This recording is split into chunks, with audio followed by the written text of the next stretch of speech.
Okay, I am online. My name is Evil Machine, and I'm a simple bot playing indie games. And I'm back with Roadwarden. It's been a couple of weeks since I last streamed Roadwarden. I usually stream on Tuesdays, but I think now Wednesday is gonna be my regular streaming.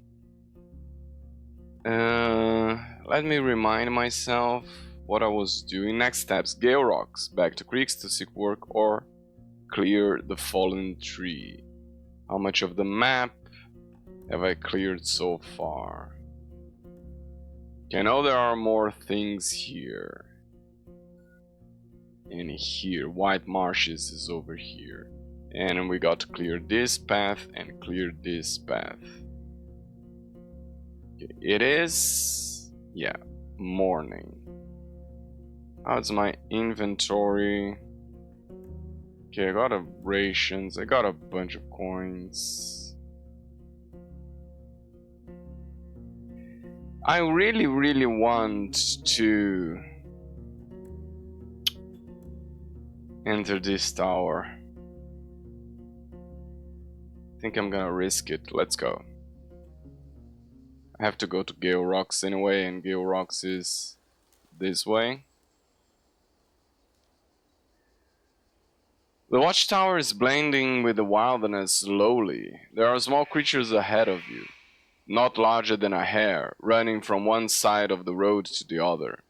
But you get to the crossroads. Before you get to the crossroads, they vanish among the shrubs and bushes, which are now rustling and shaking disquietly.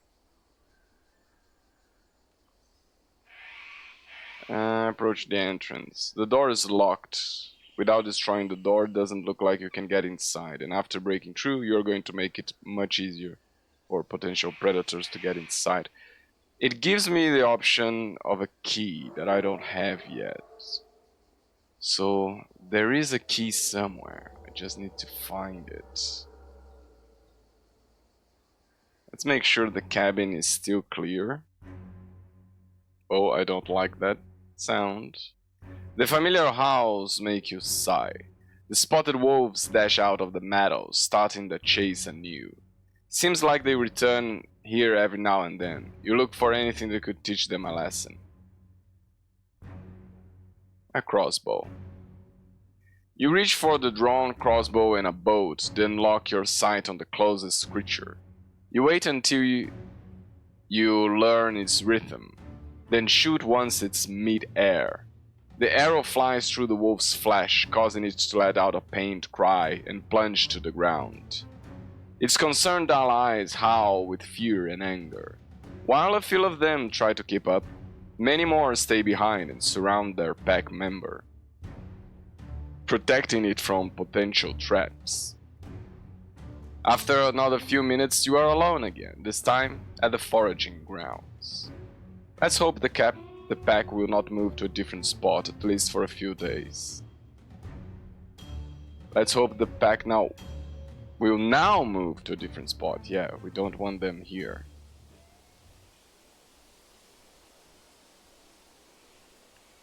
Palfrey looks around. The short grass wouldn't fill its stomach even after hours of grazing. You don't spot any larger predator.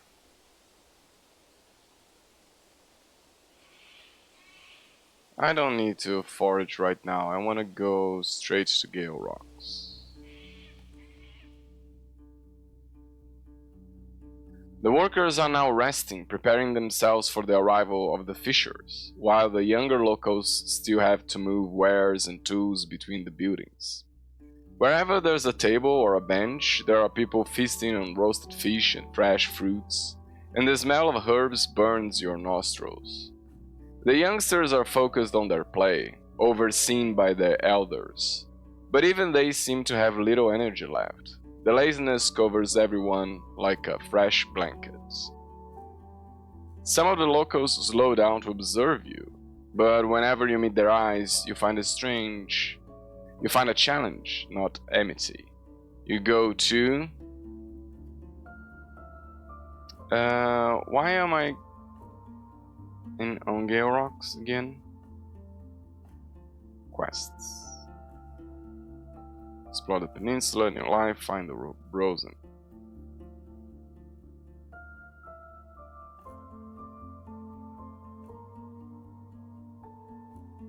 Fallen tree. Have I informed them about the plague? I don't think so.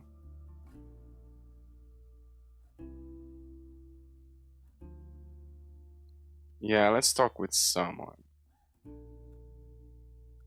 The guard you met when you first arrived at the village is leaning against the wall, observing both the gates and your mount. Whenever Agrus nods, the gatekeeper reaches for his axe. He sighs when he notices your gaze. What?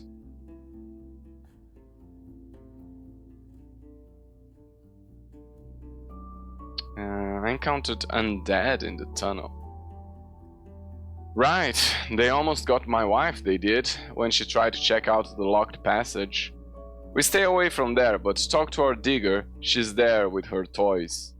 He steps away from the wall and looks at the nearest table, where an elderly woman is putting together a humble structure from wooden building blocks. Have you heard about the plague that has fallen upon old Pagos? The plague? His voice is close to a shout, and a few people glance toward the two of you. The guard grows pale. Better take it to our head woman, Warden. We are planning trade with them, we were. I walk away. I'm looking for someone. The digger. The locals explain that the centuries-old caves need little work, and the humble fixes they put into the walls and sheds are taken care of whenever such a need arises. After a few minutes of chatting, one of the children leads you to an elderly woman responsible for looking after the condition of them buildings. The digger called Yuno. Is that an L? Or is that an I?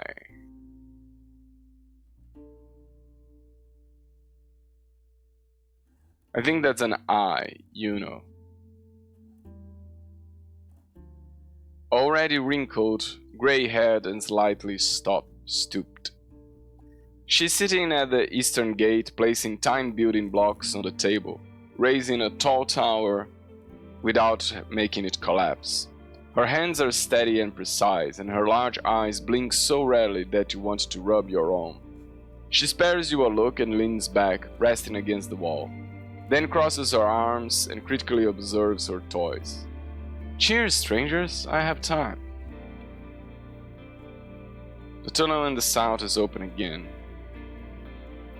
I'd like to learn more about the tunnel that leads through. I was told you are the one about the tunnel. It's older than any human soul, it is, but not ancient. Those who dug through the mountain were still around when I was but a small lass. The village saved everything it got from trade for more than a generation to bring the bronze gate from Hovlavan here. The pickaxes and all them tools and nails. It has a single long corridor that reaches from one end to the other, and a few chambers on both sides, where travelers used to spend the night if they were desperate enough. Don't try it without a group of guards now. Monsters also love deep caves, and the days are getting colder. How come it's locked? It depends on who you ask. Let's just say that a great turmoil happened 10 years ago, right? The settlements grew further apart, traded less. Keeping a garrison of fighters and builders at the tunnel brought little value. We had to put greater trust in our own work, not in the caravans. Once again, foraging, cutting trees, and farming. With time, more and more beasts gather around the tunnel, getting used to seeing no pushback. She looks at an old plank that's been resting behind her stool.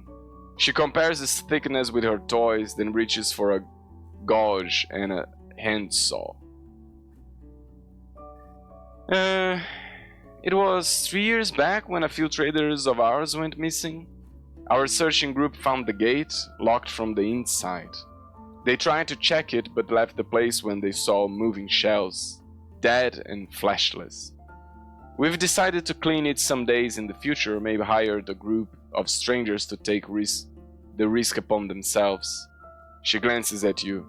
But so far none have reached our village.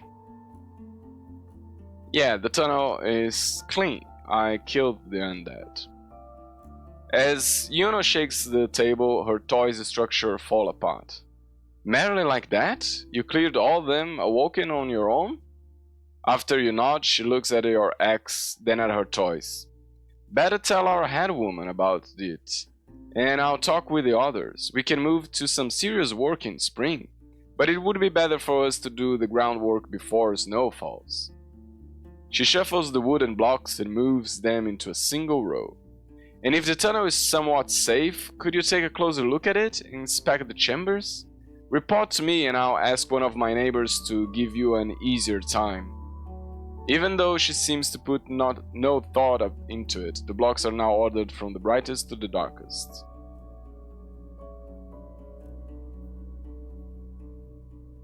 Okay, farewell. Let's look for the head woman. Our head woman's in the keep, says a young basket weaver with legs too short and thin for her to stand on. But she's not very patient with strangers, she's not, or with loud neighbors. You thank her with a nod and head to the hill on the western bank, walking past the big kitchen. The steep path leads through an open, unguarded gate. As you look around the yard, you notice a few pigeons running around, keenly observed by a pet griffin tied to a wooden beam. Some drying underwear hanging from a rope, a spiked flail leaning against the wall carelessly, and a knocked-over bucket lying in a puddle of water. The place may be messy, but it's not impaired in its function. Preparing it for defense wouldn't take longer than a few minutes, and judging by the wall walk of the bailey, it could stand an attack from a large squad of soldiers. The current state of the place makes you think of Hovlavan, whose stronghold yards and temple walls are often surrounded by small peddlers, a few of which are even allowed to set up their stalls. Peddlers, not pebblers. As long as they don't hinder anyone else's tasks, they are allowed to pursue the scarce scraps of open space. I think this is the keep, right? I look at the keep. The bright walls stand out from the other structures in the village, and as far as you can tell, the current layer of whitewash is still fresh. There must be at least 3 floors inside, enough space to contain more than 100 people, though without much between them. There are arrow slits in the walls, and the roof is surrounded by a fence-like barrier, a perfect spot for boulder throwers and archers. The large entrance door is ajar, with a wrinkled man sitting on a pillow placed on the stairs. He's not wearing a gambeson, but the fine steel cycle sword at his side makes it clear he's not just a regular guard. He stops what he's doing, carving a figurine from a log, and stands up to greet you. "Cheers, Roadwarden! Severina was told about your arrival. Follow me." He may be old, but he's tall, with the long and thin arms of a sea folk, a neatly groomed beard, and his grey hair in a ponytail. As you follow him, you are hit by the strong scent of cloves.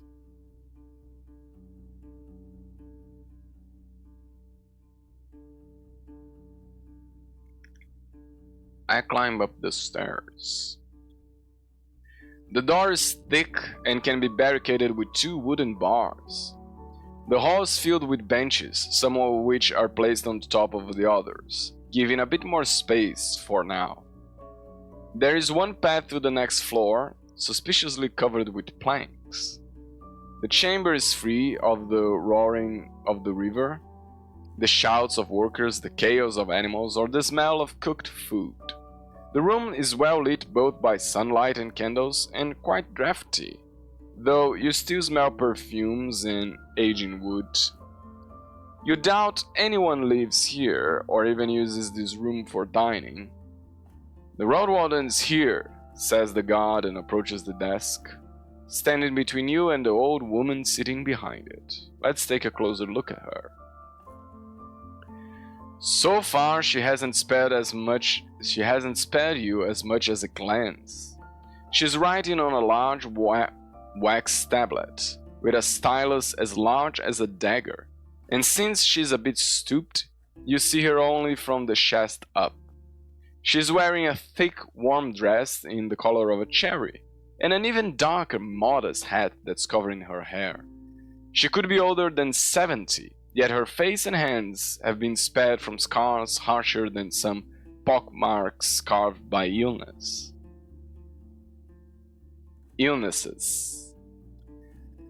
If you were to encounter her in Hovlevan, you would expect her to be an official or maybe a rich scribe. Some of her belongings, however, wouldn't be found at the city's desks. The wax of her tablet isn't dyed. Instead of keeping water in a cup, she has a large, colorful seashell, and the winged hourglass placed on a stone stand is made of dried seaweed. There's a young woman who sits in the corner. Her crossbow is pointing at you. The resemblance between her and the elder is stunning, though she's slim and a bit taller, and wears a simple dark blue and black woolen tunic. While she's resting on a chair, she looks at you almost without blinking, with hardly any movement, like a cat staring at a rat, trying to judge if you are defenselessly prey or a threat. Intimidating distance. What's the distance? Greetings.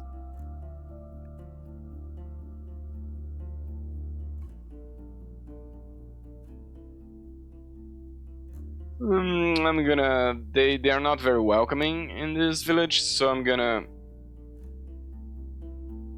try to be distanced.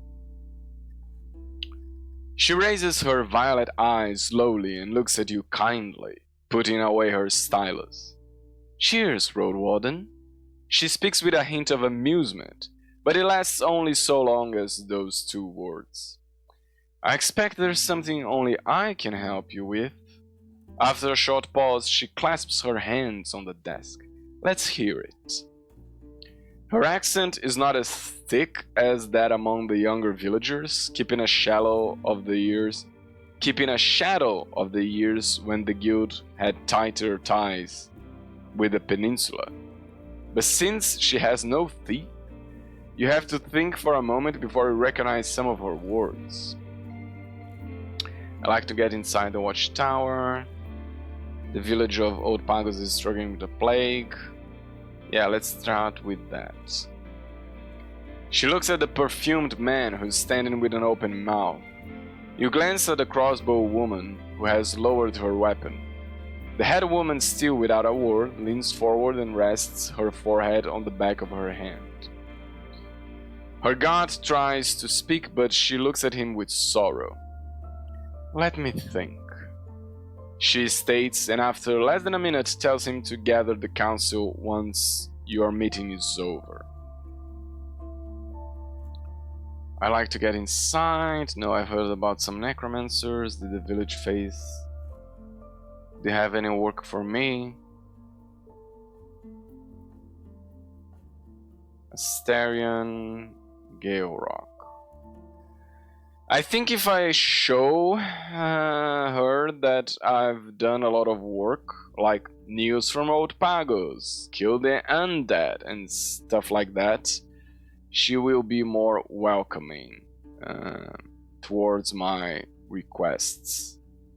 So I think that's the road I'm gonna take. So let's show work first. Put the gate key on her desk. The undead from the tunnel are done. As she drags the key over the desk, it looks comically large in her tiny hands. "Now would you look at that?" she says to no one in particular, then looks you in the eyes. "You face this threat for no good reason. I need long-term solutions, not witless violence. And sooner or later another threat will take the place of the Awoken. The tunnel could just as well stay occupied. At least no vagabonds would take it over." How ungrateful. She scratches the desk with the key, thinking, "But I ain't going to deny that it opens some opportunities. My neighbors are going to appreciate your selfless efforts." She tries to push the key into the nearby bags, but is suddenly interrupted by the voice of the perfume god who speaks directly to you. "I used to be the head of the garrison that kept the tunnel safe." He steps toward you. "Until it was left to itself 10 years ago, against my advice. I don't care if you're a Roadwarden, an adventurer, or a drifter. You deserve a reward, and if our head woman ain't willing to reward your contribution..." He reaches for the belt that holds his cycle sword, and Severina, with unmasked frustration, tells him to stop. "Don't get so dramatic. Here." She tosses a small pouch and it lands on the edge of the desk. 10 should be enough. Oh, 10 is... Yeah, 10 is nice. Considering you weren't asked to move as much as a finger. Scat and talk to Luno, our digger. She'll have some grand plans coming to her, so maybe you'll manage to keep them on a leash. "I already talked with her. I'm just here to leave the key with you." She glances at the exit. Okay. I got paid at least. They're not very welcoming in this village, so I feel like I have to put on some work. So do you have any work for me? She runs her eyes over you, then frowns without as much as a hint of subtlety.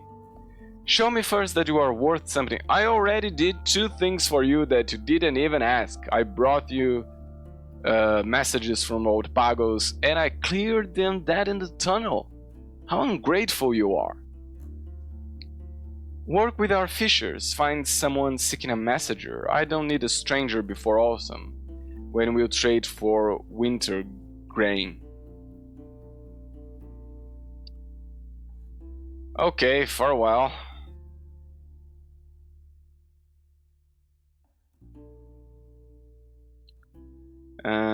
A bunch of kids laugh loudly as they carry buckets of vegetables over the stone bridge, calling someone who may very well be minutes away from them. It takes 2 hours to go back to Foggy Lake. And I have 5 hours. I think I'm gonna travel a little bit north to see what's there, and then back to Foggy Lake, and then creeks, and then clear the fallen tree. Let's go.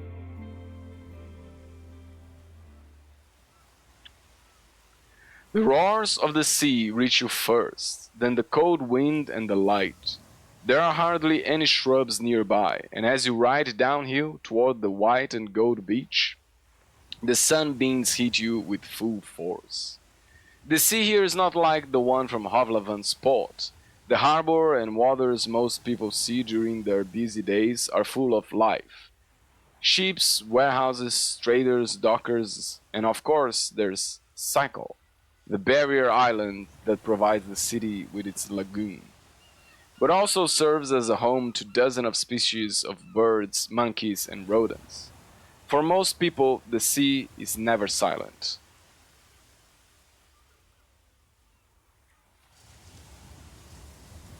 But if one travels to Cycle and looks west and embarks on a boat and sails away, there is yet another view, a very different one. The never-ending blue, the emptiness, the humming waves, the monsters swimming to the surface just to take a breath. Not even interested in the wooden vessels. Many say that if one jumps off a ship with a heavy stone, They will drown before they touch the seabed.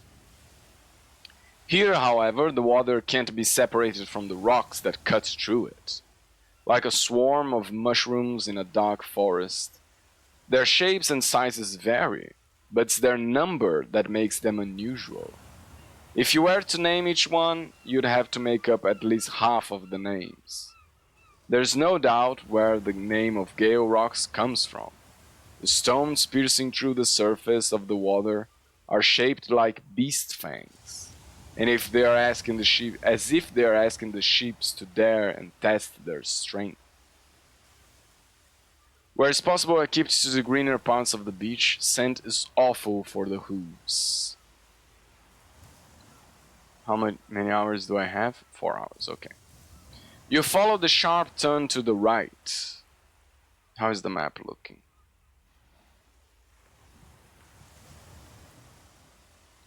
The road remains broad enough for carts and wagons and avoids the sands, letting Agro trot without disturbances. The grasses to the east and south are short, and hardly any shrubs have managed to oppose the harsh winds. The human activity you witness is intense. A large barge is resting on the river, immobilized by the ropes and wooden posts, and you see a few people foraging at the beach and in the grasses. Even more people, most of them without wrinkles, are gathered at the pier, where they prepare the boats and nets and talk about their plans for the following hours. You reach the end of the beaten path, getting to the stone-made pier, just next to a small, dolmen-shaped shed. Only the door seems to be fairly new, and you don't doubt that both of the structures have been repaired many times in the past, crumbling under the touch of the waves.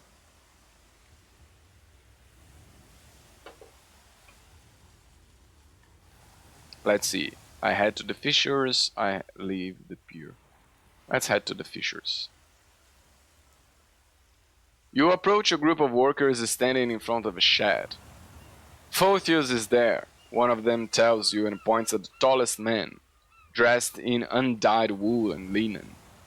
He's discussing something with a group of workers, but as you head in his direction, he nods for you to join them on the side. His outfit is heavy, appropriately so for someone who spends long hours under the heats of the cold onshore winds. The massive leather boots, thick tunic and pants, and the heavy cloak, now held under his arms, make you wonder if he'd even be able to swim. Like most sea folk, he has long limbs, almost no facial hair, and ears so flat that are hardly noticeable. His neck draws your eyes. It's covered with marks left by the burning suckers of a sea monster, as wide as your fingers long. Below the scars, he is wearing a pendant made of a fish-sized black beak. He speaks first, with the strong and confident voice of a young man no older than 25. We don't really sell any catch on our own, maybe ask our smokers, or the cook. That's fine, I was hoping to speak with you. Who are you exactly? After you introduce yourself, the man raises a corner of his mouth in an angry grimace. I won't have much to tell you, Roadwarden. Like my neighbors, he looks at the nearby fishes, I struggle with day-to-day living. I do not adventurers, and even less so outsiders' schemes. Do you have work for me? Work? What do you know about fishing?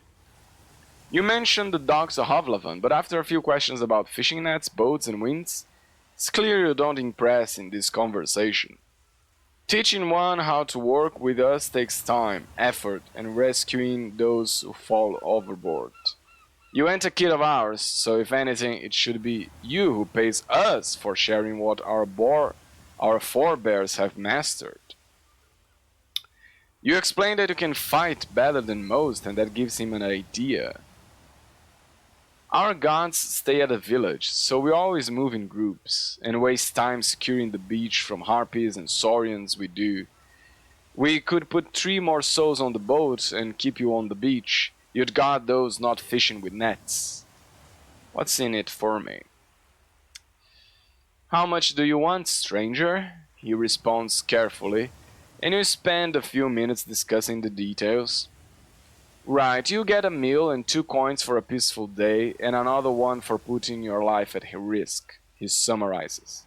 But you must be at the beach soon after dawn, while we are preparing our boats, and have enough strength to convince me you'll be more of a help than a bother.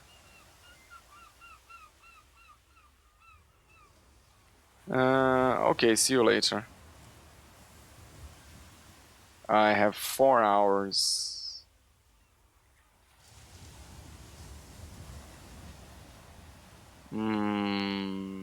Let's go back to Foggy.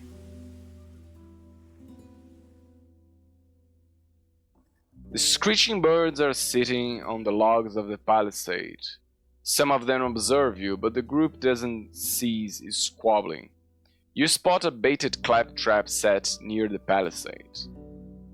I approach the foragers. They are chatting about the weather, planning the next couple of hours. Let's talk with Caius. Your boss told me you have some sort of visions. He raises his head, frowning. More mockery? Stay away from me, stranger. I have nothing to tell you. I walk away. He doesn't trust me enough yet. Let's go to the tavern. There's a strong sense of boiled fat coming from the stew in the cauldron. It could use more herbs. Foggy is kneeling by the hearth, removing ash and washing the cauldron. She welcomes you with a smile. I need to buy something. Iron scraps. Meals. No, you don't have.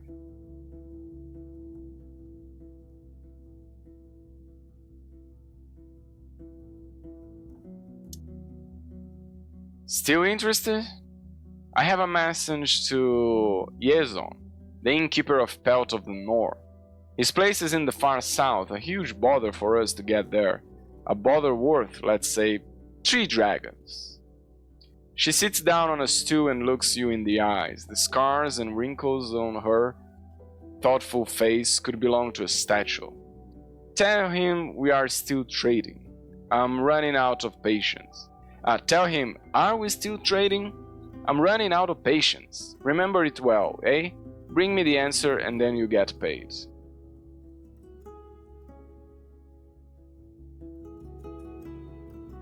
Okay, I'll do it. I know the way.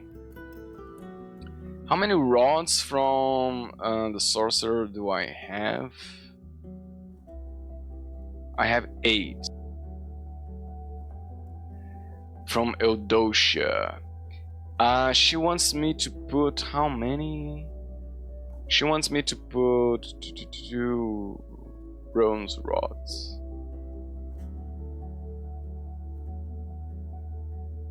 She wants me to place at least 4.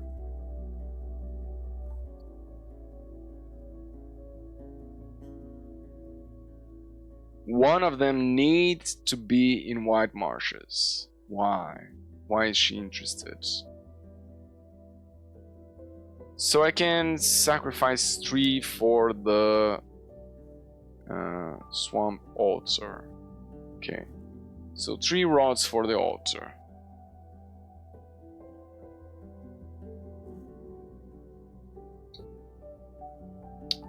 Let's see if she's gonna talk about Caius. Do I need a reason? Her amused eyes get thoughtful as she looks at the ceiling. He came here as a poor soul in need, taught only how to use a spear and a shield. I know how it feels to have all that you're good at taken away from you. She straightens up and hits her chest with her fist. But so I know that new paths await us, with or without the help of others. Caius' legs may be buried in despair, but I'm ready to throw him a shovel once he asks for it. She pauses, then looks through the window. Though these fantasies of his won't help him ask anytime soon. They swallow his thoughts. Do I have things I'm willing to part ways with? Some mushrooms.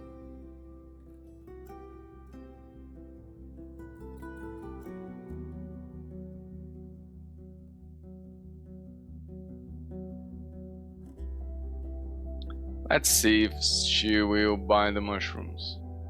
Show her what you have for sale, but she waves her hand. Nah, love, come back with something I could sell for a profit. Or maybe hang on the wall. Okay. Let's sleep.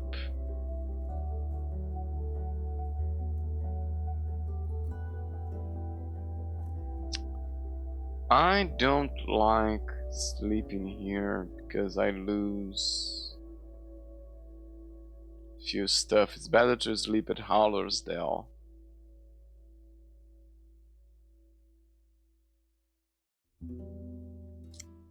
Fine. It's the option I got. Hardly any light reaches the ground through the clouded sky. The deep night, as some people call it. So dark that you can't see the fingertips of your extended hand. You try to look outside, but to no avail. Even the predators will spend the next few hours hidden, unsure what surrounds their shelters and hideouts. Not all of them, though. You hear cheerful howling coming from the heart of the forest. A hunt queen, or maybe a hunt lord, has already captured its next meal. What's a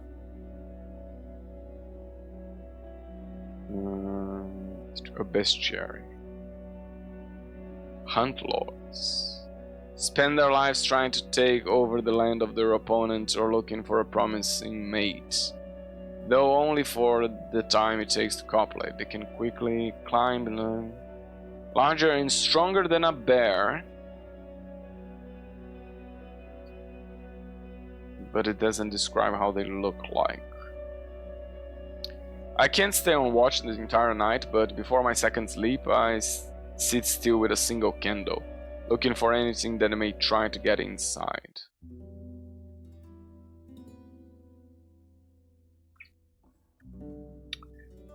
Listening to the grunts of the annoyed aggro makes you feel uneasy, but at least the furs covering the floor are helping you relax. You don't even notice when it's already morning, and while the smell coming from the lower floor is not inviting, at least not you who had to take care of it, I'd like to eat. Foggy stretches out her arm and grabs a bowl. Give me a moment. You sit down at the clean table. After a moment, the keeper brings you boar offals. I don't know what an offal is. A couple of carrots and a refreshingly cold cup of water. Once you are done, Foggy packs the leftovers for you as a snack for the rest of the day and mentions that you already paid for another 3 meals.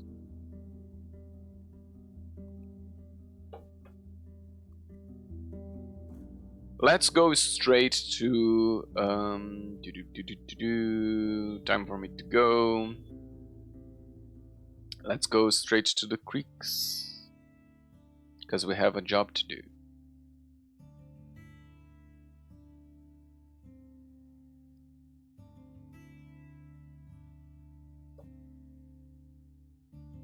A gust of wind catches some of the falling water and showers you with the cool droplets.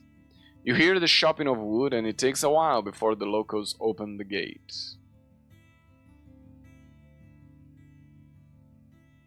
I will look for Ayla the carpenter. He's in the middle of his break, leaning against the top of his working bench. He smiles and puts away his tools. Welcome back. Good to see that you stay safe on the road. I was trying to... Fallen tree.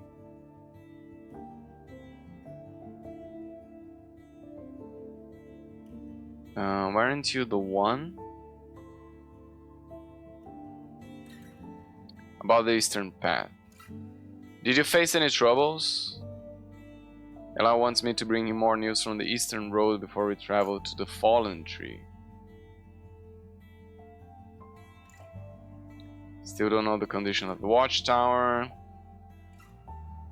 Okay, so I don't know enough to do this job yet. Okay. Yeah, I do think they are hiding something about Asterion.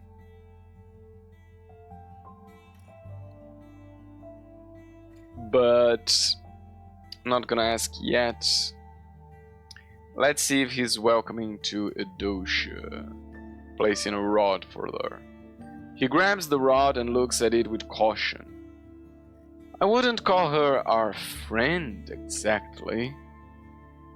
You'd better be selling this. Swinging it left and right like a club, he tells you to wait. It can't just be my decision. I'm going to ask the others, at least a few of them. You rest at the table and observe how the man approaches various souls and exchanges a few words with them. It takes him so long you manage to get bored enough to indulge a little girl who'd like to pet Agro. The man returns without the rod. Well, my tribe calls you a fair soul. He smiles and wipes the sweat off his forehead. We'll put it at the watchtower.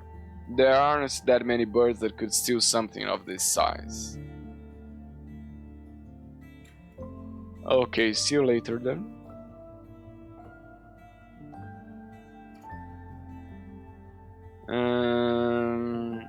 Let's see if Ephraim has anything to me. You find him jogging along the creek next to the small forest, with a heavy bag on his back. As you get closer, he spares you a polite smile. Good to see you in one piece, traveler. I haven't found the others yet. Yeah, I came here to clear the tree here, but I don't have enough for that yet.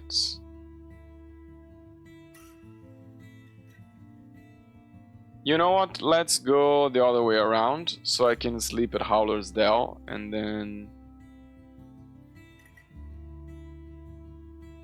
stop at Old Pagos, because I think Eudocia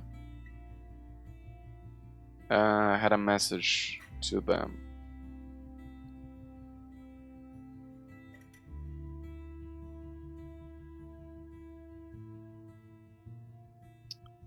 So yeah, let's stop by the Eastern Road. All these spots. Maybe that will clear something that's gonna help me with the quest. The willow's twigs are swinging gently, sending the leaves toward the lake. The road's covered with a rustling blanket. The statue stands in all its glory, observing the road and those who use it.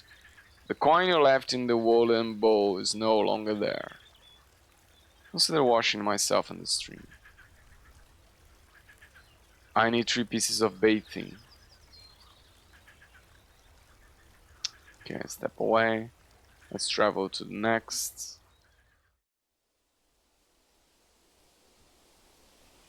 The sparse shrubs and bushes have been stripped of every berry, and there are no flowers among their leaves. You don't spot any larger predator. Let's keep traveling.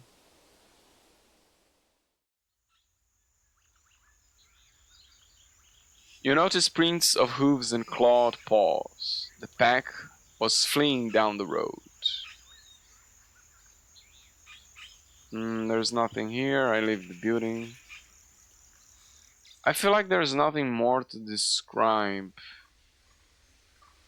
to find about this road. What does the carpenter wants me to find here? You prepare for another chase, seeing the first few members of the pack of spotted wolves, but this time they only observe you. A few howls come from a place you can't see, and the colorful animals turn away, vanishing into the leaves.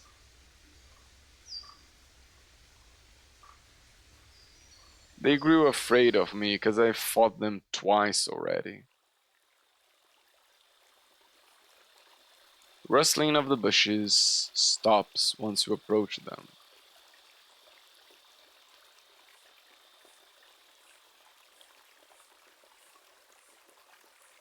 I'm gonna stop at the watchtower. I don't think there's anything there for me.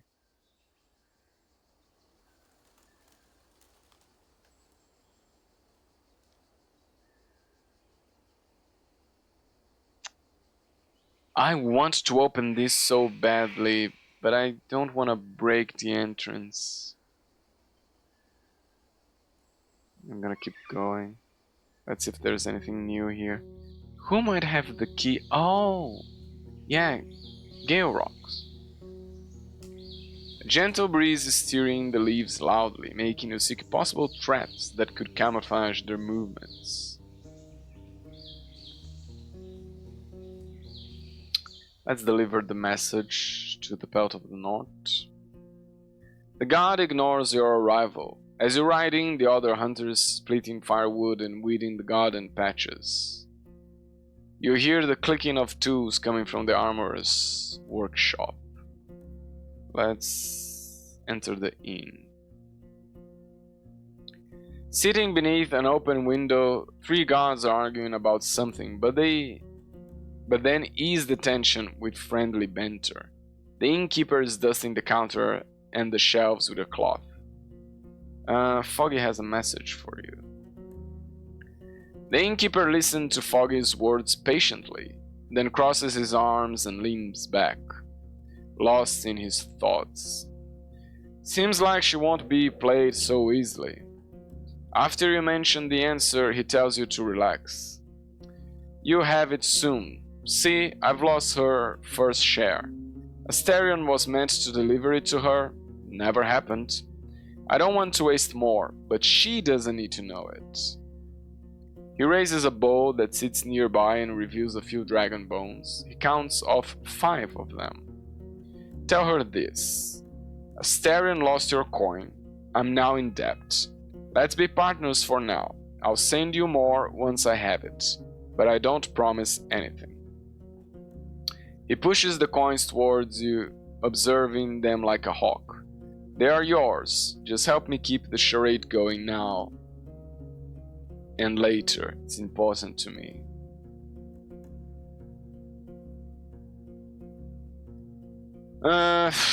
What now? What now? I don't want to lie to Foggy. I don't want to upset him either.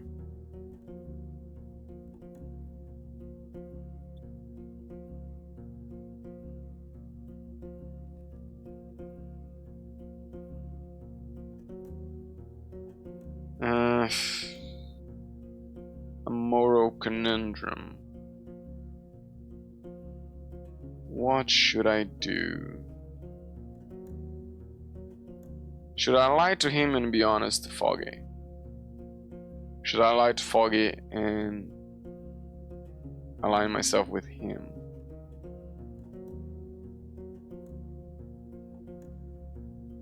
Why even bother? He makes a nervous hiss as he breathes through his teeth. I plan to sell furs to her in the late autumn, and I hope she'll keep sending people here whenever they stop at her place. I want to stay on her good side, you see. She doesn't get hurt in any way. I'll spread a good word about her if it comes to it, until I head back home. And if the winds change and the city folk starts raiding here once the roads get safer, he meets your eyes. I may return to our deal. I take the coins, fine.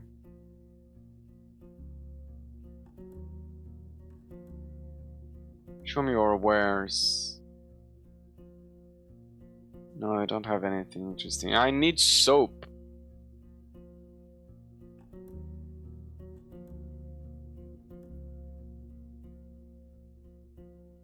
Yeah, let's step outside and travel. Let's stop here to take our fish.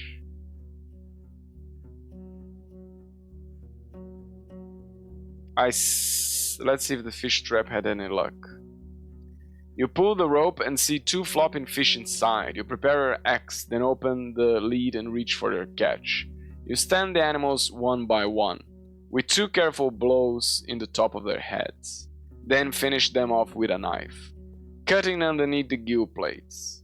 You spend another minute or two bleeding out the fish in the stream, then cover them with a waxed linen sheet. Should eat them soon before they spoil.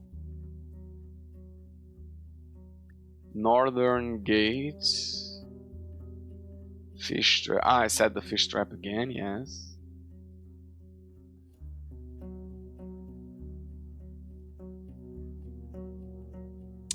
The last time I played, because this is my second playthrough, I played for the first time like a year and a half ago.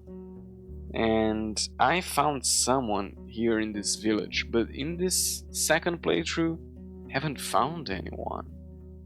Not even the goblins.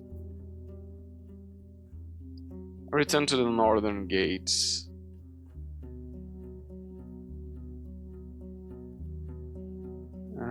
Go somewhere else.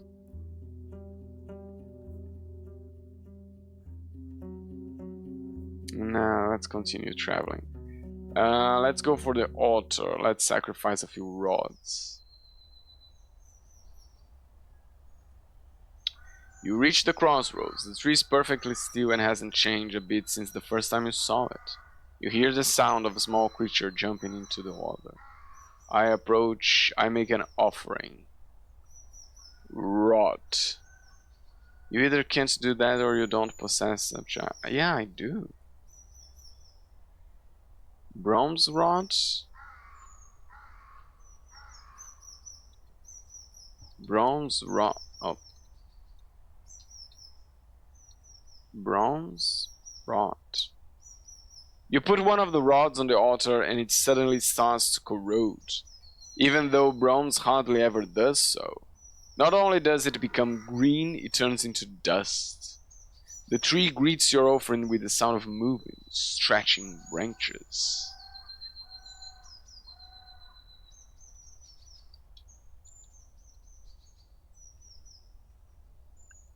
And I can sacrifice one more.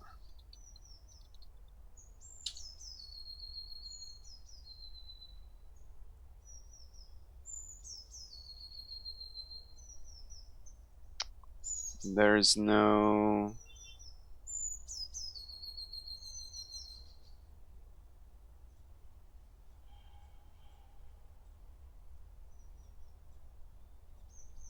Three was not enough. Enough magic. But that's fine.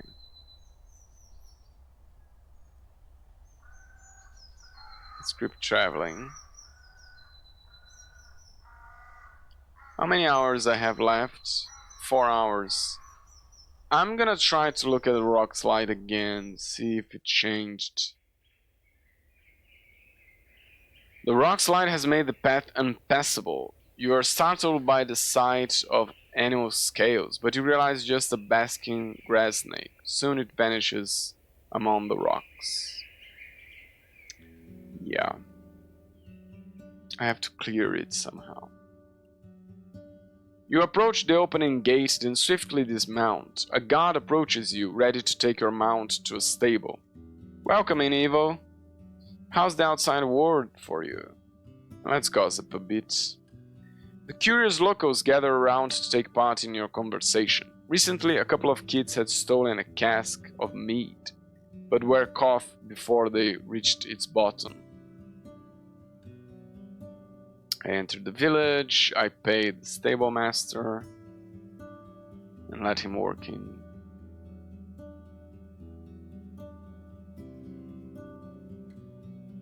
Let's go for the main square. Let's see if the innkeeper wants to buy some fishes. I caught some nice fish. Would you like to barter for a food ration? He raises a fish to sniff it and holds his beard back, keeping it clean. Name any fish in our creek. I'll put them in a soup or bake them for a sauce. How many do you have? I'll give you a healthy meal for each one. 2. He takes your fish inside, making quite a bit of noise once there. When he returns, he's holding 2 small packages wrapped in waxed cloth, which should be somewhat waterproof. Let's see if the trader has something. Linen fabric. Oh, I can buy a new battle axe.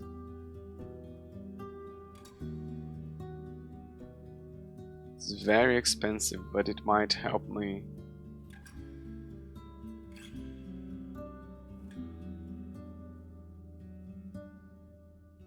I got the money, I'm gonna buy it.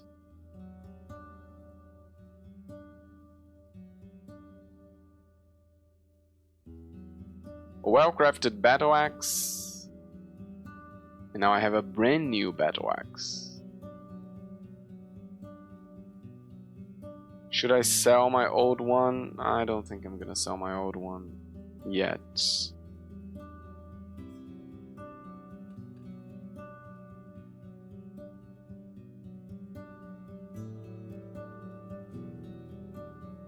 Walk away, let's sleep.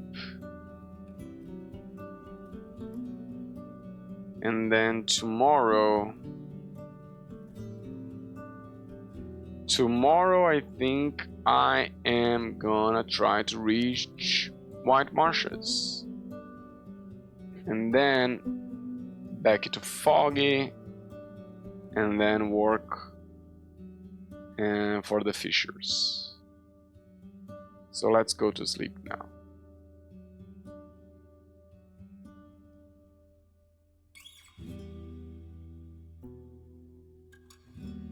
You spend the night in peace in a clean bed with a tightly shut window and a warm blanket.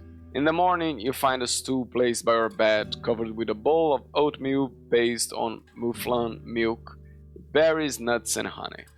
Once you get dressed and go downstairs, a young boy who's covered in mud and speaks unusually loud and enthusiastically mentions that Agro has already been brushed and watered. You nod, but he runs outside without noticing it. I'll leave the square and I'll travel.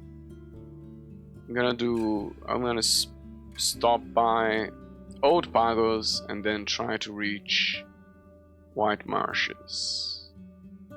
But it's been almost 1 hour, so I'm gonna do a 5 minutes break before I continue. So I be right back.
Okay, I am back. What I was doing anyway? I was going to Old Pagos and then White Marshes. Let's go. We spot a trail left by a massive beast that tramples through the crops. Tertia opens the peephole even before you reach the gate. You approach the gate and knock at it. She gives you a long look. Health is still good.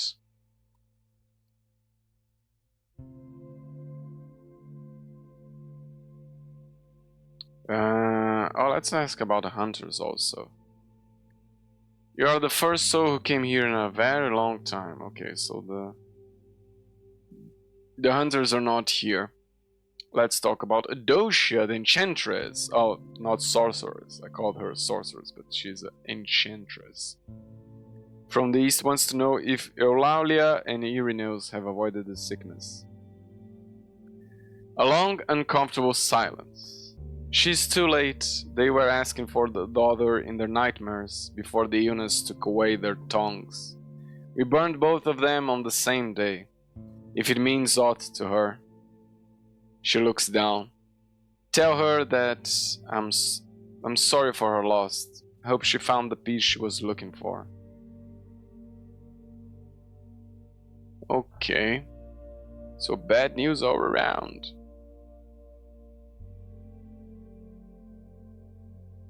Do I tell you the druid's plan? Maybe you can help. Maybe you have some Neoma left.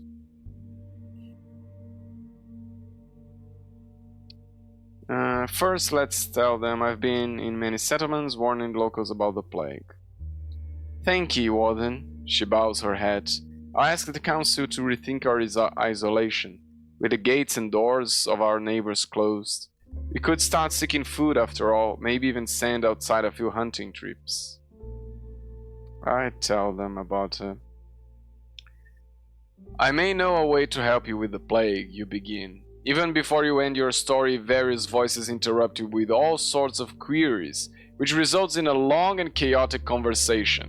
As their enthusiasm rises, more people approach the gate, chiming in with their doubts and asking for things that have already been explained. Through the hole in the gate, you see a swarm of shifting faces and clothes.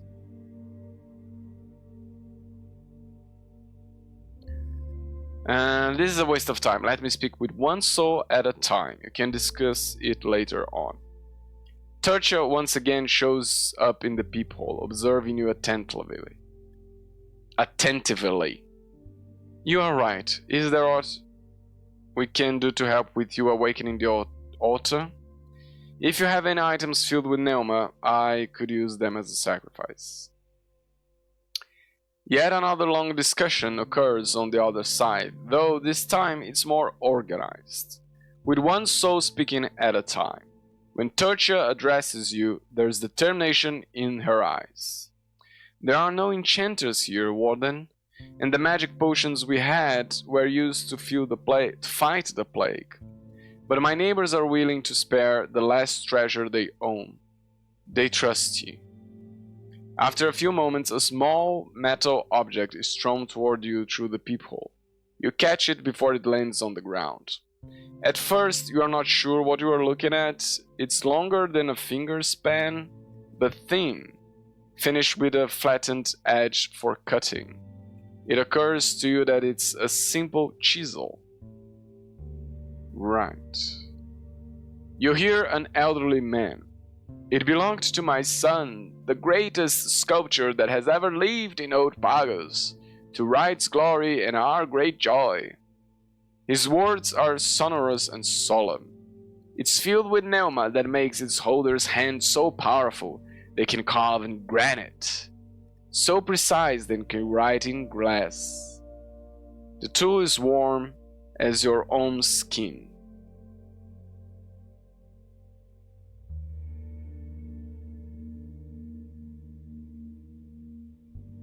I will honor. I'll be nice. Be blessed by the good architect. The old man goes on as you ride through paths too dangerous for human shells. You've got our trust and gratitude, Evo. The crowd disperses slowly. Tertia returns to the people and gives you a curious, though kind look.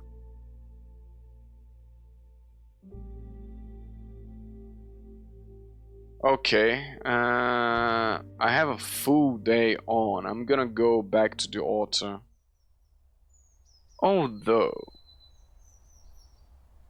could the chisel help with... No, it's not gonna help with a rock slide, right? Offer magic item. As you bring the chisel closer to the altar, its trembling are much noticeable. Your hand gets uncomfortably warm. And drop it on the altar. The chisel starts to shake, jumping on the stone like a fish in pain. In less than a minute it turns orange, then red, and you consider pushing it away with a stick, before it covers the altar with melted iron, then turns into dark dust. The tree greets your offering with the sound of moving, stretching branches. So it wasn't enough.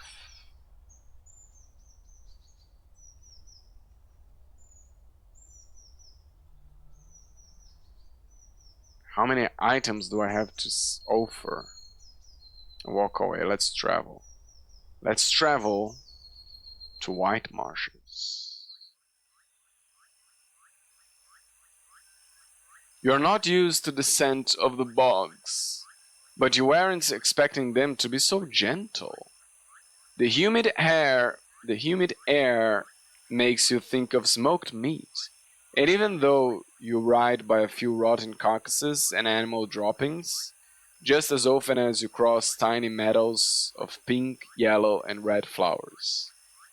The noises tell stories of never-ending wars between the swarms of insects, frogs in their hideouts, snakes lurking among the purple grasses, birds patrolling both the water and the sky, and the saurians preparing to strike from beneath the surface. You can't separate the sound of the living from those of the dying, if they are even different at all. You reach a boulder in the middle of the road, on the edge of a large pond. The road splits from here in two directions, but the only smoke you see is to the southeast. Southeast.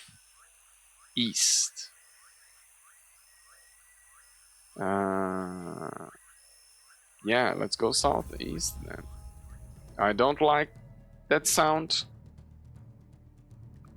The road takes you to the edge of the woods. A few trees have found lucky scraps of soil towering above the water, while others, shorter and not as lush, have roots sunk in the pond. Some of the plants were felled with tools, so the route isn't so dark, while the few sunbeams getting through the weaker branches on your left are surrounded by darkness and swarms of insects. "Help me, help!" The sudden cry, as well as screams of pain, reaches you from between the trees, a woman or a child. Someone warned me about a creature. Howlers? No, those are monkeys. Corpse eaters?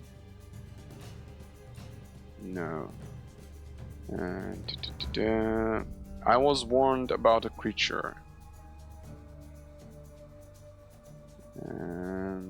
that lures people with cries of help. Not runners, not pebblers, not the howlers. Harpies, no, they are in the coast.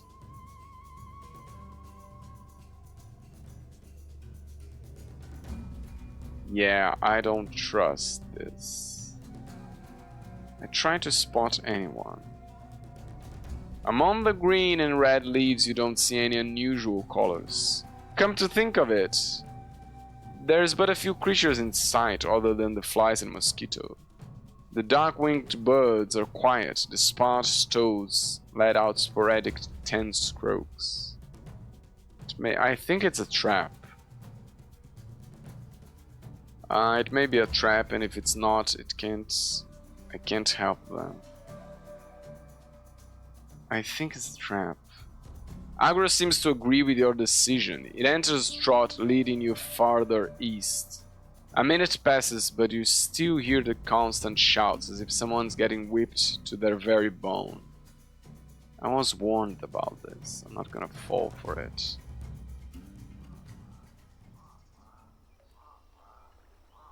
You ride along shallow waters on one side and flooded trees on the other. You reach what seems like the end of the road. The turn south is already overgrown, most likely abandoned after it was devoured by the bog. But as you look north, you see a wide clearing that with time has become a meadow, and a lonely hut at the end of an often traveled path. At first, you ride down slightly, following the twisted trail. There's plenty of puddles around, as well as brown, gray, and purple grasses, but all of them are too short for any lurking predators, and the few foxes you see far away don't pay you any attention. You pass by the fresh tracks of heavy-hoofed beasts, but spot no wild game in sight. Your ears can't free themselves from the birds, rodents, and dragonflies. Yeah, we need to ride carefully. The farther north you ride, the shorter the grass gets. These vast peat fields, peat pats? Broader than 2 or 3 villages placed side by side, are many years old. The turf bricks surrounding the solitary hut are still fresh, drying in the late summer light. The scent of this area is like that of no bog you've ever encountered. Instead of a sublime aroma or healthy soil, it's intense, sulphury, leaving an almost sour taste on your tongue. The short scrap is dripping with water, like a running sore of the earth, carved with spade and muscle. The house, made of birch wood, dried turf, and a blanket of soil, is a structure you're not too familiar with, but you imagine its interiors are much smaller than they appear to be. The walls are a few feet thick to keep in the warmth, and such roofs tend to get soggy, until they collapse after a decade or so. The only soul in sight is sitting on the bench, stuffing his mouth with fistful of green leaves that he takes out of a small basket placed on his knees. I introduce myself, and for now stay in the saddle. Still chewing, he mutters something in response, then shakes his hairy head, swallows, and puts the basket away. He stands up and takes a single step forward, approaching the edge of the scarp. His arms are entangled by green creepers, longer than he is tall. They rub against the ground after each step, and judging by the way they occasionally twitch, they are very much alive, even though you can't see where they originate from. Evil the Roadwarden, he repeats, this time clearly. He moves his sealed lips left and right, as if he's tasting your name. Still not sure if he should swallow it or spit it out. Your face familiar, but not this. He points at your mount, staring at it for a good minute. His voice is quiet and young, not older than 30. If you were standing next to each other, he would be almost a head shorter than you, but for now he towers over you. He has sunken cheeks and sloped shoulders, and while his grey woolen robe was never pretty, it's now close to being a rag, and his sandals reveal long toenails.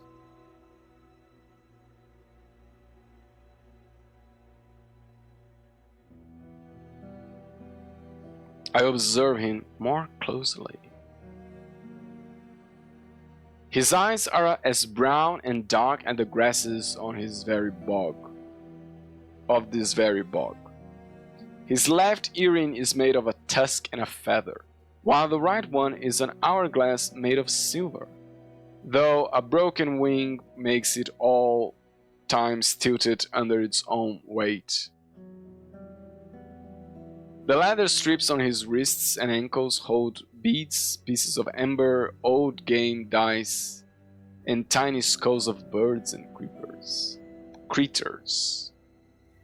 Even more cords are hanging from his neck, some of them so long they reached his stomach. They carry countless amulets, some of them torn, dried, shabby, or fragmented, and you spot among them small boxes made of wood and bone, as well as leather pouches which hide even more secrets. Were you here before? Mayhap I dreamt you in my sleep. His voice and look are absent. If so, I'm Thyrsus. Thyrsus? Thyrsus. I'm gonna pronounce it Thyrsus. The Turf Warden. Is warding turf difficult? Run my house. Shouldn't you ward your home out there? Dreamt? Wake up while I'm here?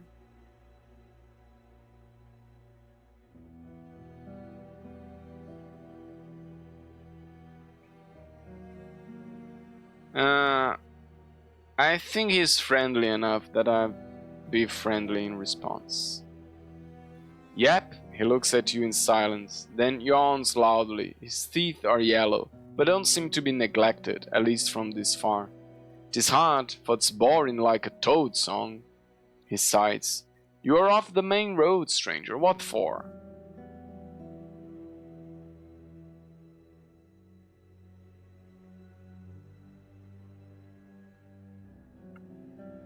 Oh, I found a scrap of land that I think may be cursed, though I'm not sure how to examine it. Oh, so maybe he can help me with the... Here? The ruined village? I want to cross to the White Marshes, that's what I want, but hey, I'm gonna see this option. And you're saying the rest of the north isn't cursed? He lets out a chuckle, but seeing how you still wait for his advice, he raises one of his creepers and, looking in the distance, stretches it. I've no cure for that, but ask Odosia, the witch from the other side for the woods far east. Perhaps she has a wand or something. Okay. Do you live here by yourself? Yep, warlocking, paddling, guarding, tough. My tribe dug out what they can this summer. I just keep dragons away from squashing the bricks. Your eyes turn west following the man's raised finger, and you indeed notice a distant trail of massive three-fingered footprints, now turned into small puddles. They are as long as your torso, with pointy claws, one of which appears to be broken in its tip.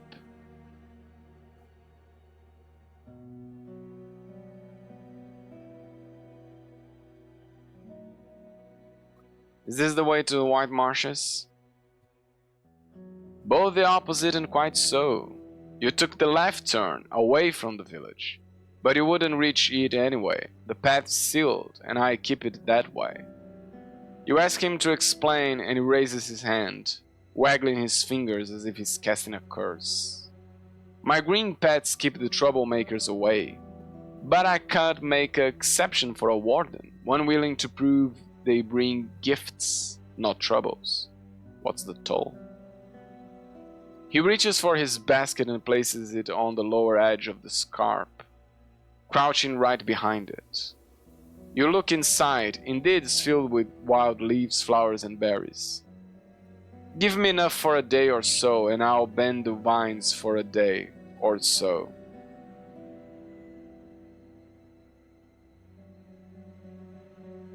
Food ration would be fine. Very fine, he licks his lips. And once he spots a piece of jerky among your gifts, he reaches for it right away, with a full mouth, He snaps his fingers and mutters something with satisfaction.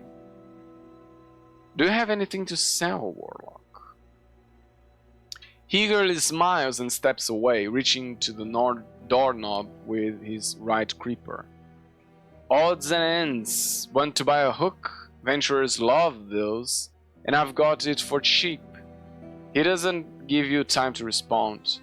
On most days I brew and mix stuff for poison and medicine, if one's desperate enough to cross the bogs for it. I've one that withers plants, and one that kills worms and bugs, and one that keeps flies away for better health. Let me take a look. A poisonous yellow dust that withers plants. Jar with an oil that keeps insects away. There was a river where the insects were a problem. But not anymore. But I'll take the hook. And...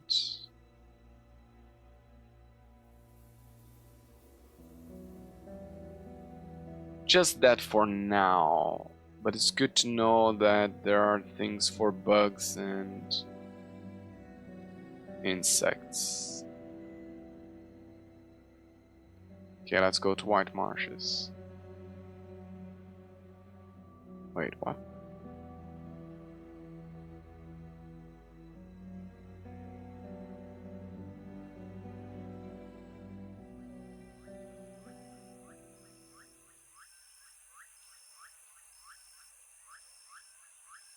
The leafless plants resemble tree roots rather than creepers, even though they are dark green and sway up and down slightly. What's the creepers that they keep talking about?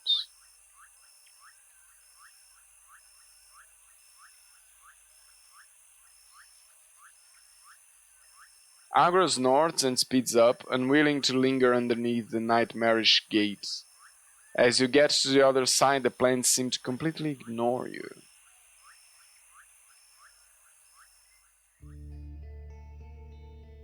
The road twists between the flooded purplish grasses. The field ahead of you is still green, bearing the second sowing of broad beans, maybe the third one, if the land allows it. The worker ignores you. Some of them are nothing but bones. Some carry scraps of flesh, wearing them like forgotten rags, and others look almost human, as if they were awoken right after death. Most of the witless shells move around piles of soil, carry wood and logs, and dig in the ground with their bare hands. But there are also those with considerable abilities. They use pitchforks, hoes, and splitting axes, and confidently cross the uneven ground. There's only a few breathing souls in sight. They observe your passing but keep their distance. Yeah, they seem to have things under control, but it doesn't mean that it's not dangerous. The guards let you in without questioning. The entrance and the wall in general were recently constructed, though are still not finished. There will soon be yet another gate, allowing for trade and conversations without opening the village to danger. Just like in the fields, the work is divided between the undead, who carry bricks and take care of the most thankless tasks, while the locals cut rock and spread mortar. The difficult past is still carved in the villagers' gaunt faces and crude outfits, and their brief glances show little curiosity. A few of them are sharing a meal right next to the well, and the victuals of their baskets consist of green leaves, fruits, eggs, and cuts of roasted meat. The food of foragers. You are told to wait here for the mayor. Don't roam on your own. The guard's voice is harsh, despite the stutter. The man shows up soon after with a careless saunter, and he hardly spares you a look, instead staring at your palfrey. The rider from the forest garden and still in one piece. Not scared for the bogs, nor our green wall, I see. But I still don't know who you are, stranger. His stature would be considered average in most villages, but in comparison to the rest of his tribe, he is portly, muscular, tall, and with a large, square face. His hands are resting on the shaft of the poleaxe placed across his shoulders, making him seem even larger. His long, straw-colored beard is shabby and makes his bald head look shiny. You can't really tell how old he is, though you see no wrinkles. Just like the others, he's wearing preeminent charms, favoring tiny figurines of animals made of bones and wood. Only one of them is hanging from his neck, a silver amulet portraying the head of a moose with larger antlers. While valuable, it looks older than the other creatures and quite crude in form.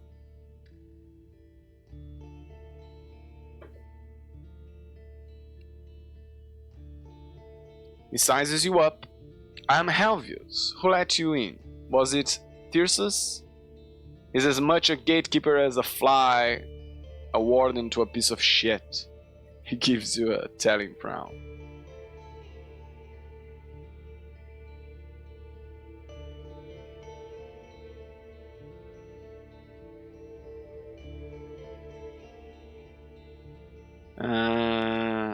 Watch your tone. I'm gonna correct.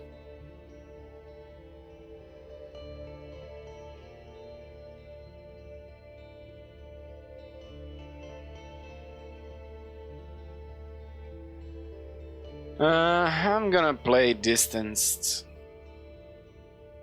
Don't boast. Those like you help others when your pouch gets empty, and we've no need of you here. He starts to twist his wrists, spinning his weapon slowly. Take a good look around while you can. White Marshes isn't for strangers. The turf houses are old, covered with lush grasses and flowers, and you can't imagine any large family fitting inside such small, one-chambered huts. The alleys are so narrow that only one cart could squeeze through them at once. Your boots have sunk into the mud, the squares covered with deep boot prints. The noise of hammers shouting, wood splitting, and the shuffling of undead legs pierces through the constant buzzing of insects. Agrus nods, hunting down flies with its tail. I notice that there's only one elder inside, and he's observing me.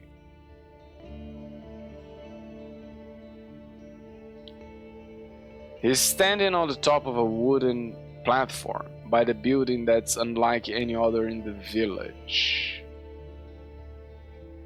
This one? His eyes are keen. The left one is dark, the right one is gray, bright. His head and face are shaved, and his simple undyed robe is even worse shape than the outfits of his tribesfolk.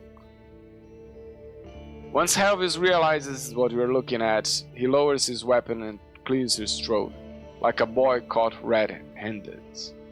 The elder walks away, holding a walking stick with one hand and touching a wall with the other. Orantius, says the mayor, the priest of our fellowship and the one who saved our people. He raises his hand, pointing at the dead shells bustling around the construction site.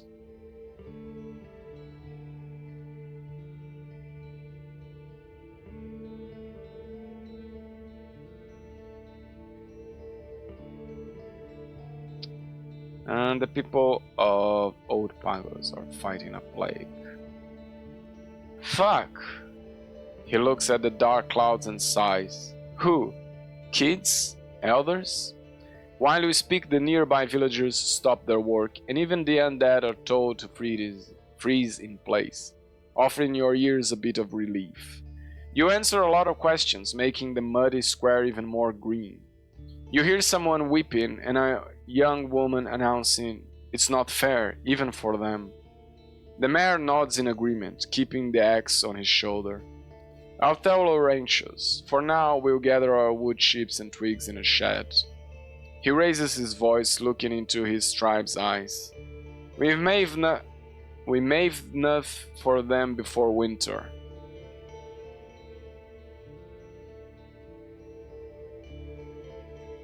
Were you recently bothered by any highman? He reaches for his hair so quickly that it makes you flinch, but then scratches his head gently. And if so, we deal with them on our own without some warden's help.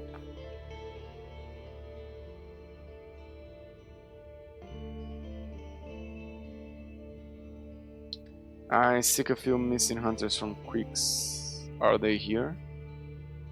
His voice remains the same, but he squeezes the long haft of his axe. Dahlia, right? Was here but many days ago, with questions on howlers and cats. Some dumb bat, she told me, was heading back north. Is Asterion around? Why would he be? You pay attention to his confident stance and strong voice, with its usual hint of disdain.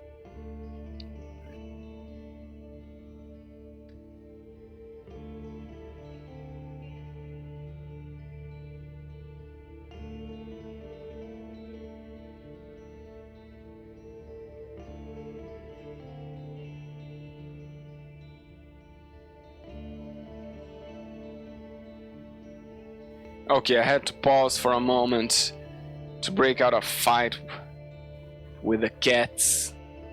They are a little bit uneasy. I think they are bored. Why would he be? You pay attention to his confident stance and strong voice, with his usual hint of disdain, and spot no sign of a lie. He's hardly ever been here. I've no need of wardens.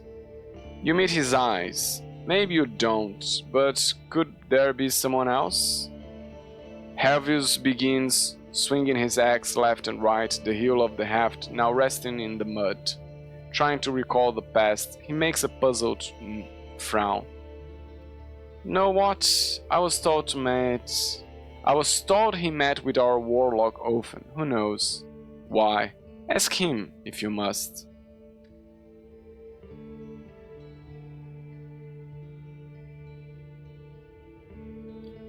Shall we trade? We need what we have, but I'll take a look at what you're bringing if you seek bones. Points his blade at the only thing that interested him. Not his time. I'd like to speak with Orantius. As he straightens up, the moose head on his chest bounces enthusiastically. You and many others swamped by his work, and with enough threats in the shadows already. If he decides you're trustworthy, he may speak with you once. But why would I even ask him?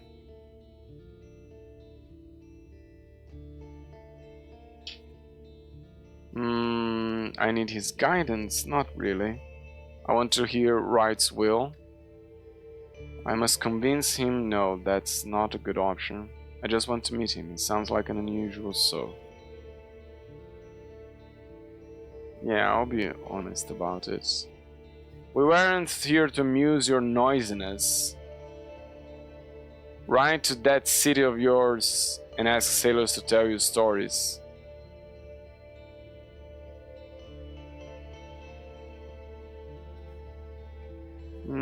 Okay, for a while.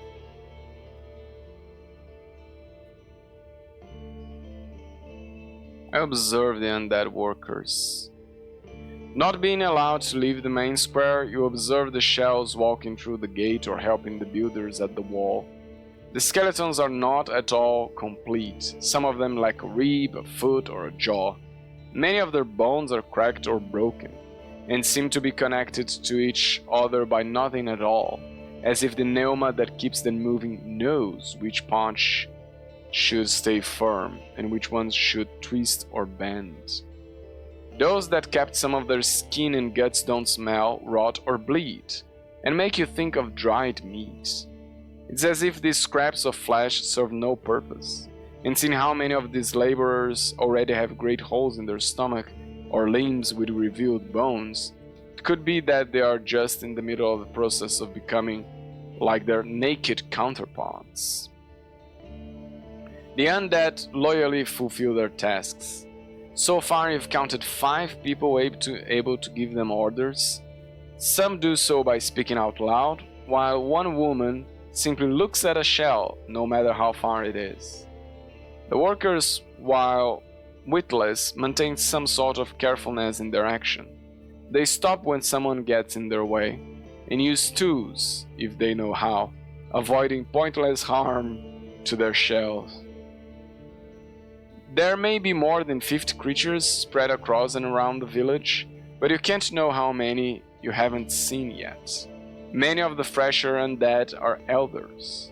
Among the skeletons, you spot some that used to belong to children, but none to infants.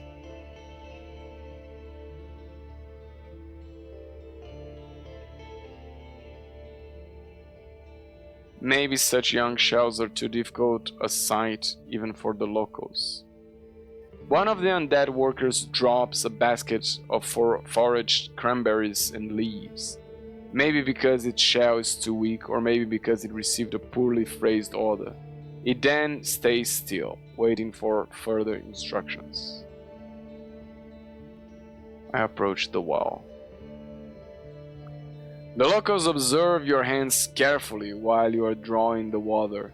After you quench your thirst, you try to wash your face and neck, but one of the older women approaches you quickly, wagging her finger.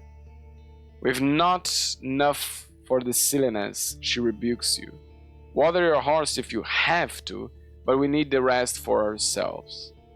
The stern gaze of the other villagers leaves you no room for discussion.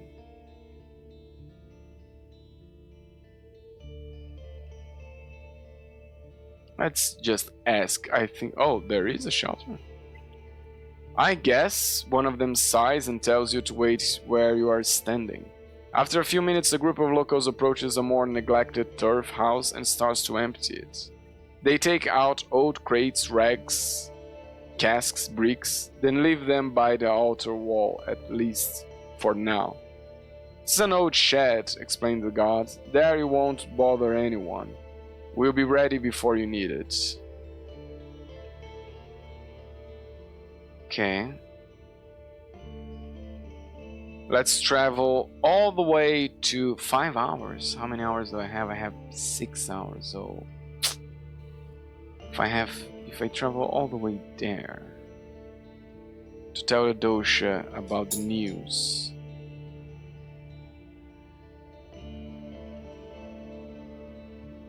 No, you know what? I'm gonna go to Foggy and sleep there. I don't like sleeping there, but that's fine. Because then the next day I'm gonna go help the fishers, and after that I'll go for Eudocia. So let's go to... Oh, let's stop by the ruined shelter. As you ride past the fields, one of the local farmers enters the road, gesturing for you to stop. He's holding a rust cycle and carries a basket on his back, filled with various weeds and a sharp club. His patched, worn tunic is neglected, but fitting for a farmer. The lean ears left his face skinny and his teeth crooked, but his sad eyes hold heartwarming kindness. Hi there, Warden. He has a thick local accent. I've been wondering just now. That's a small matter, you see. Do you know how to read? I don't, I'm afraid. I see, he gives you a sad smile. But still, you've a horse, I mean. He raises his eyes as if to make it clear he's aware that you are sitting in a saddle. It is, you ride places. Give me a few moments. Without waiting for your response, he runs to the village and returns to you with a small sack in his hands. How about you take it to someone's mart? He unwraps the package and reveals a large wax tablet made of bone. 'Tis a letter for someone I care about, but I'm not sure what it says. I'll give you a coin once you read it for me. You take the tablet from his open palm. It's fancy, unlike the wooden ones. On its back, you find an engraving portraying a large furry beast, made for Troll's hip, the farmer says proudly.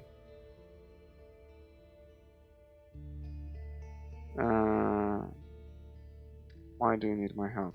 He frowns as if the answer is obvious. Yes, it was. No merchants come here these days, and no missionaries, and we don't need to read around here. But you do have a priest in the village.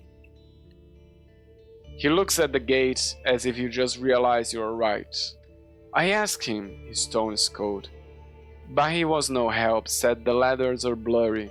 They look fine to me. Fine, I'll see you soon. I'll wait for you with the coin, I promise. The ruined shelter. When you get closer to the gate, a flock of red and grey birds takes off from the walls and the wooden beams of the ruins.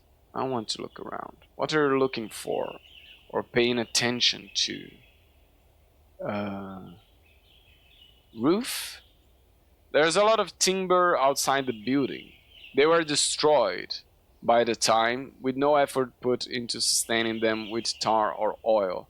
Now soggy and slowly consumed by the worms and fungi, they are beyond restoration. I look for something else. Animals?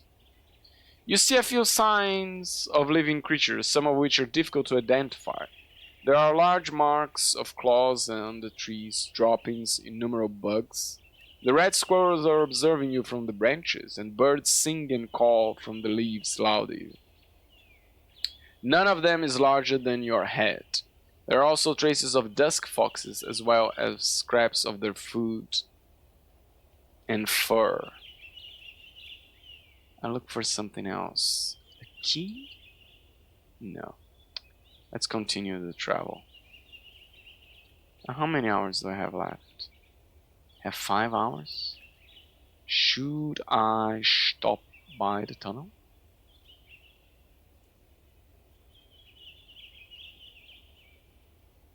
Yeah, I stopped by Foggy. Surface of the lake is restless, and the cold wind strikes the tavern's hanging barrel again and again. You adjust your cloak. The tavern staff is sitting on the stairs, enjoying the light in silence as they share a roasted fish.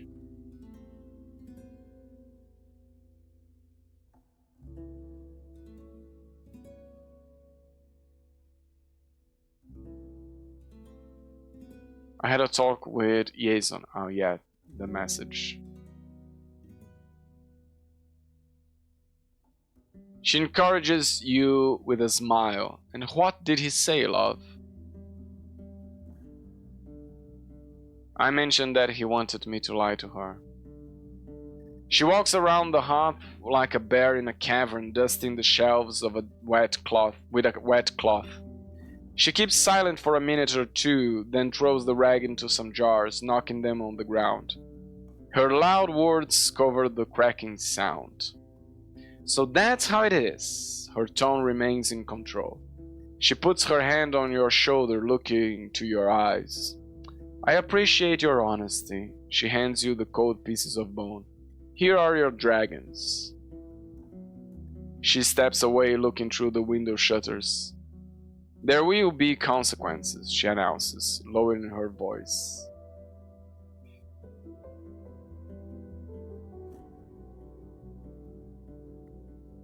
Have I caused trouble?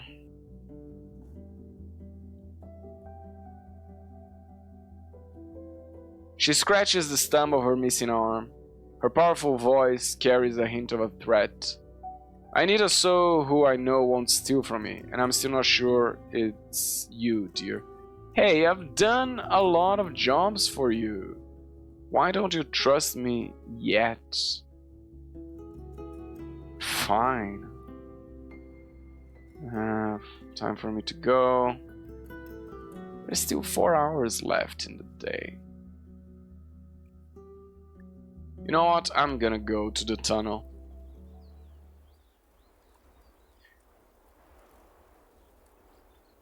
The winds hit you at full strength. You adjust your cloak at the twist branches as the twisting tree branches fight for survival. I could place a bronze rod somewhere around. Yeah, how many have I placed? I need one in White Marshes. But other than that, I placed one. Okay, I need to place at least 4. You find the perfect spot, a small crack between 2 massive rocks. Use the rod to broaden it just a bit, then push it halfway in and fills the gap with a rag. Maybe I missed something in the tunnel. Feel the gentle movement of humid hair. I go back to the sleeping chamber. There's nothing there. I go back to the animal pen. I go to the large skeleton.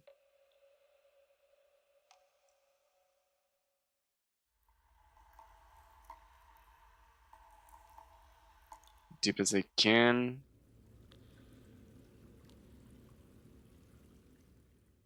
Okay, there's nothing here. Bronze gates. And go back to aggro. Let's sleep at Foggy's and then go to the fishers in the morning.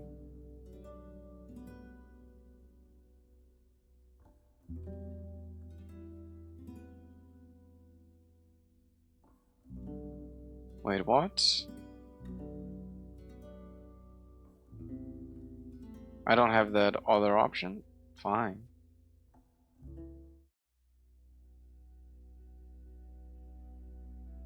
The shivers wake you up. Foggy is standing by the open door, letting the dense fog in, with her back lit by a lantern. While she breathes slowly, her eyes are keenly observing the area, and after you focus, you hear the distorted shouts of roaming saurians. I stay inside, hoping there are no curses carried by the fog.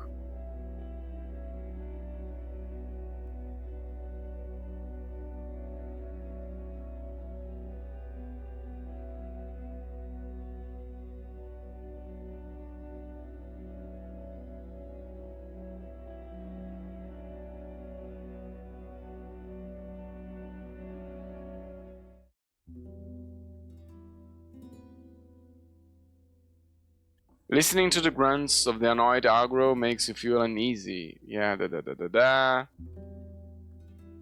Time for me to go. And I'm gonna travel to the pier.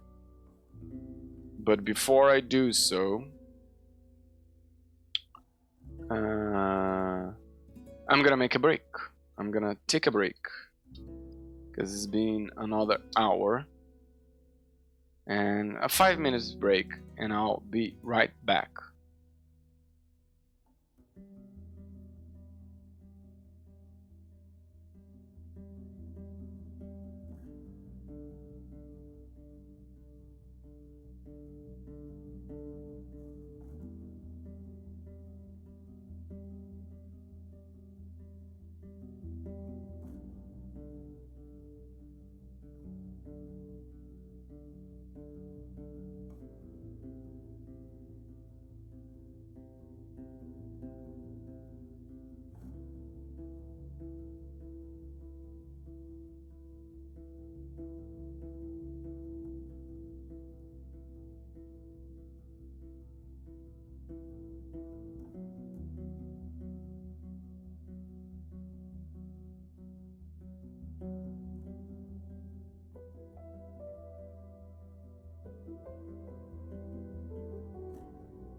Okay, I am back and let's continue the mission to help the fishers. And also I need to talk to Edosia later.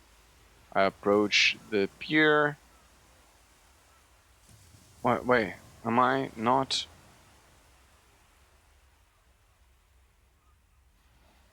Wait. Quests.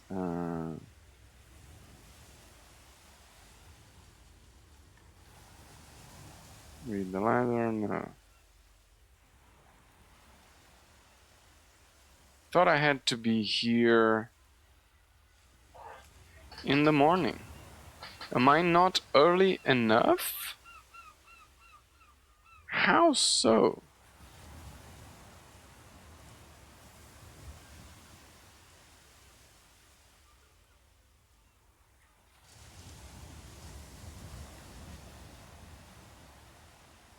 Wait.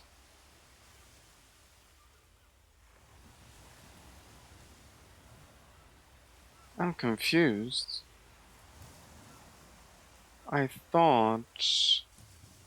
Wait until morning. Approach the pier. Ah, I was earlier than the fishers.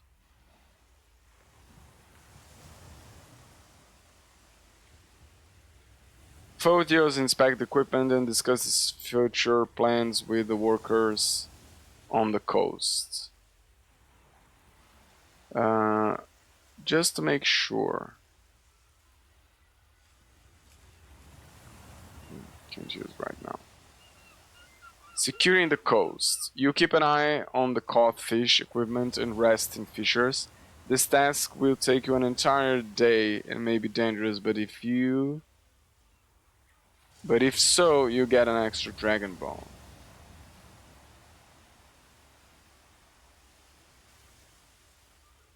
A flock of harpies trying to distract your companions to get to some of the open barrels of fish, but your group managed to fight them off. Still, as the front line fighter, you took a few serious scratches and bites. At least you received a fresh roasted fish with a bowl of cold veggie stew and an extra dragon bone from your efforts. Okay. I am dirty again. I wash myself.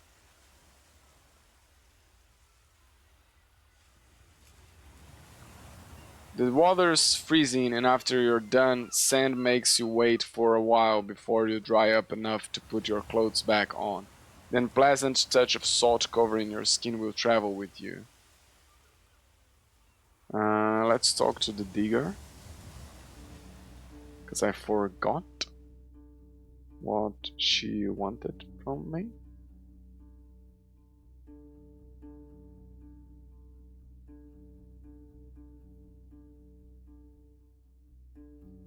She's building a tall tower from her wooden blocks. I was told you are the one who looks after local construction works.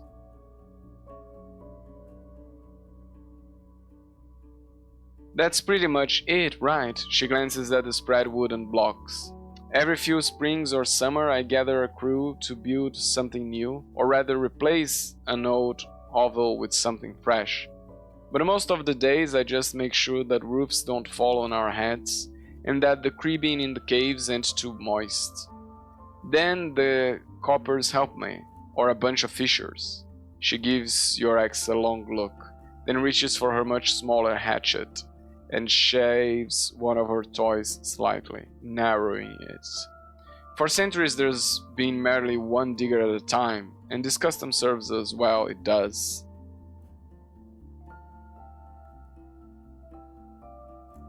Let's try to convince her to join the guilds. Better ask the coppers, they struggle with timber. The good thing about digging in hills is that we always have enough stone. Our rocks are crude, but we don't need to sculpt, just pile them on. She turns a few building blocks into a small wall.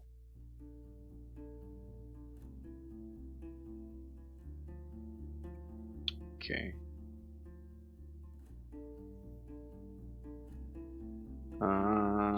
Copper? The coppers and carpenters in general have their space at the edge of the village, separated from the saltery with a stone wall that catches the shavings before they reach the fish. At the edge of the village... Is this the stone wall?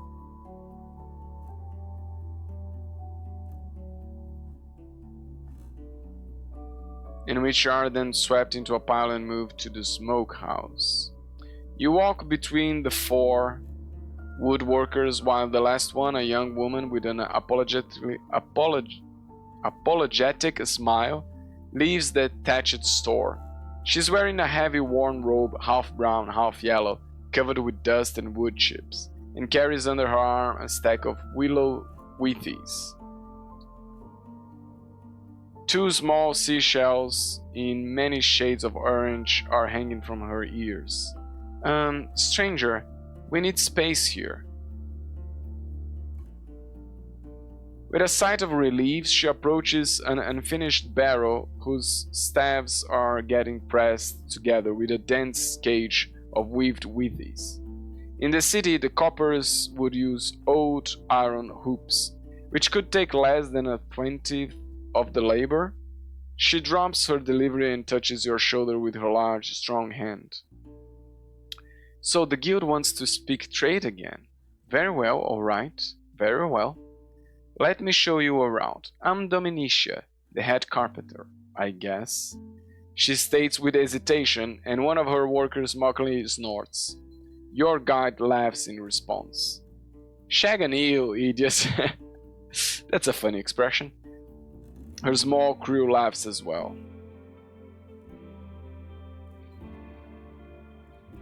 I smile as well. Her teeth are mostly yellow but straight. My predecessor lost his eyes to a harpy a few days back, so I'm new to this role. But don't worry, I know what I'm doing. She confidently straightens up. Right, we have 2 types of work, barrels and everything else. On good days, we make a barrel. On bad days, we fail. She laughs. But that's fine, we can always get it done after a good sleep. Okay, I like her already. She is nicer than the other people in this village. And she is funny. She goes into greater detail and your eyes start to wander between the benches, pieces of cut wood, mallets, axes and shaving tools. Noticing this, she nods toward the other workers. When the barrels are resting or bending, we do other things, but only for our own farmers, builders, fishers. Navika is the most experienced of us, and so she makes boats, paddles, right? Responsible tasks. The tiny woman she points at doesn't even raise her eyes. We sometimes make furniture, we do, but merely when something breaks. Do you have enough wood for them? Not really, we use oak, beech and pine, but staves have to rest for 3 years, sometimes 2, sometimes 4. Every day I bring 14 staves and 2 heathers here and we replace them with new ones. We are careful with what we have. It's hard to plan years ahead. She gives you a warm smile. You need to talk about it with my neighbors first, but maybe the guild would like to provide us with timber? We'd rather bother than lock the coins in the keep, you see. The guild won't move wood from their own stall so far to the north, but they may help you set up a new hamlet or find you a partner who lives closer to Hag Hills. Right, it would need to be someone outside of the peninsula. Here everyone cuts only for themselves. They do, even those jesters from creeks. We used to have a camp for lumberjacks, but now our warehouses get emptier every day. For a bit you discuss with her the value of a wagon filled with logs or planks, but the discussion leaves your area of expertise quickly. You simply promise to get the message to the merchants, and Dominicia wishes you a safe journey. I take one more look around and leave the workshop. Do I have anything for Severina? Oh, 2 hours before dusk. I'm gonna sleep at Foggy's again, I guess.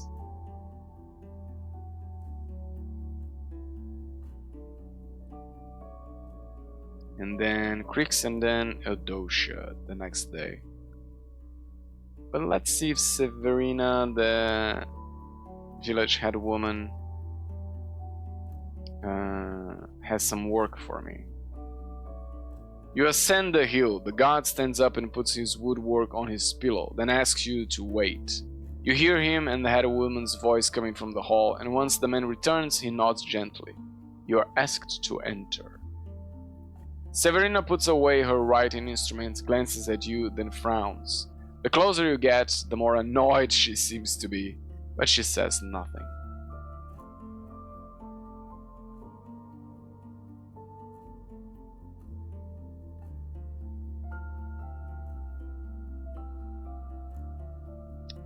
I think I already asked about Astarion.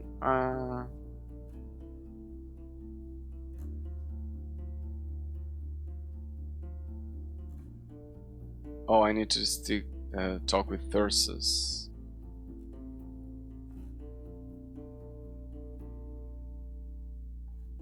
Oh, so he was in the Gale Rocks, okay. So let's ask about Astarion. She shrugs and reaches for one of the candles, casting better light on one of her smaller wax tablets. I know who he is, but I've only spoken with him a few times, and heard that he stopped visiting the village at the beginning of summer. If he was around, I would know about it, I would. You mentioned that you doubt a Roadwarden would simply ignore a head woman of such a large village, and she looks at the ceiling, chewing on her bottom lip. I don't know what you're trying to imply, she says with a tone that won't accept any discussion. I had as much in common with him as I have with you. I don't trust strangers with crucial tasks, and if a warden of any kind wants to demonstrate that they know what they are doing, I invite them to survive a year or two before they bark. My patience runs short. Outsider, Severina gestures for you to pause. Are you sure other matters can wait until tomorrow? Fine, for a while. I do need to sleep. Where can I sleep here? While the guards explain that the village doesn't have such a place, you should visit Fusia. Following the instructions, you reach a building with an entrance from the garden side. You step through the door leading into the mouth of the cave. You call the person you were told to speak with, Fulvia, the roomkeeper. She comes to you from the half-dark corridor. She fits the description you heard, slightly round, partially because of the tunic and heavy pants hidden beneath the dark green robe. She looks like an eccentric city priest, what with the massive hourglass made of beautiful polished driftwood she wears, and the kerchief covering both her neck and hair. One feature that wasn't being mentioned by the locals are her eyes, grey, asymmetrical, partially closed and unfocused. Once she gets closer, she turns her head, gazing into the rock and pointing her left ear at you. Her steps are confident, and her hands keep touching the walls on both sides. She's old, wrinkled, and pale, but her voice remains strong. Your first instinct is to nod, only then realizing it won't really help you much. She repeats, "You smell of a horse. Room?" "Yes." "Right." She simply walks down the corridor between the few humble chambers, some of which are inhabited by sleeping souls. After just a few steps, the light coming from the entrance helps you no more. You follow the sounds of boots and the smell of rosemary perfume, then suddenly hear a rock hitting something made of metal. The lit candle makes you sigh with relief. "What color?" After a quiet moment, she tries again. The horse coat."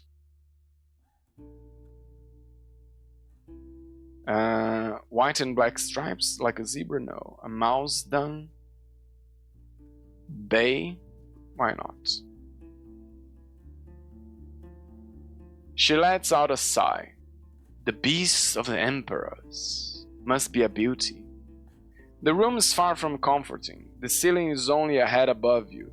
The walls are rounded and bare of any decorations, and the only chest looks more like a crude crate. At least the dried grasses covering the sleeping pallet are bug-free and smell of freshness.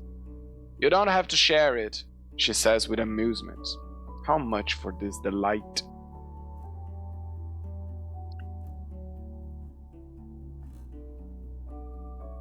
She chuckles, still turned to you with her profile. Don't worry, you won't be cold and we don't let anything mold in here. I have a nose for it. She demonstrates with a loud sniff. You can work for the village for merely a few hours in the morning, move some weights around, or you can pay me 2 coins. It won't take less, for I need none at all. I'll just throw it to Severina's chest in a few days. Okay. Let's pay with labor.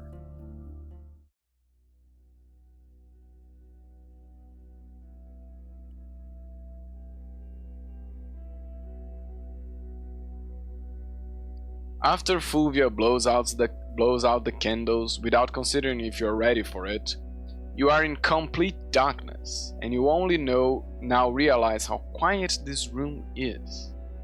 The thick walls block the humming of the wind birds, the river. The keeper heads to her own room, and you only occasionally hear the whispers of snores of other dwellers.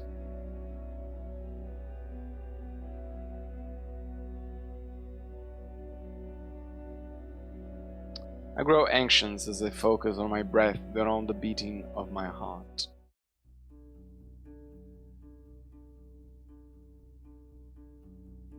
And I am completely dirt again. You wake up surrounded by darkness. The keeper is sitting outside next to the open door. The fishers are getting ready, they are. Go, ask someone where you can load the wagons, she says slowly, as if you are meant to repeat these exact words. You are freed from your duties after a few hours of work before you get a backache. You sit on a bench, chatting for a bit with one of your companions. Some of the locals greet you with polite nods and by mentioning your trade. The pillars of smoke start to rise above the buildings. Many of the workers have already left the village. The remaining adults are either outside carrying timber, food, or other wares, or in their workshops, the largest of which are open air. The sounds of work muffle the conversations, so you mostly hear the shouts of children and overseers. Let's eat.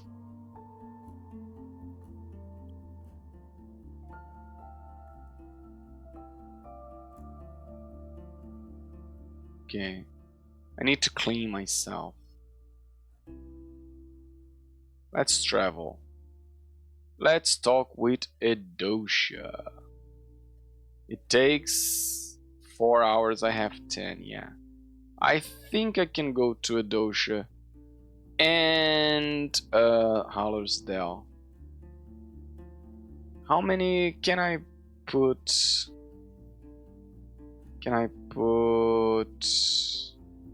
I placed 2. I need to put other 2 rods. Let's see, where could I put one? Could I put one here at the cabin?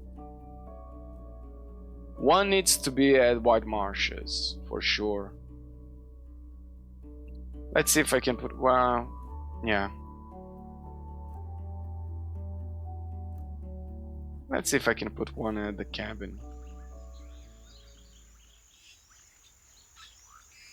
Enter the cabin. No, apparently it's not an option.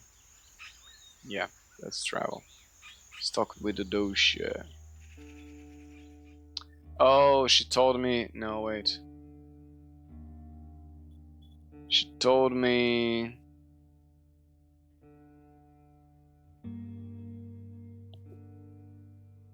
I could ask her to meet me in the early morning, a few hours before dusk. Yeah, she's not gonna talk with me right now.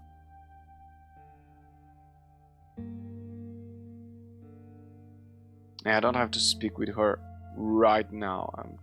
Keep traveling.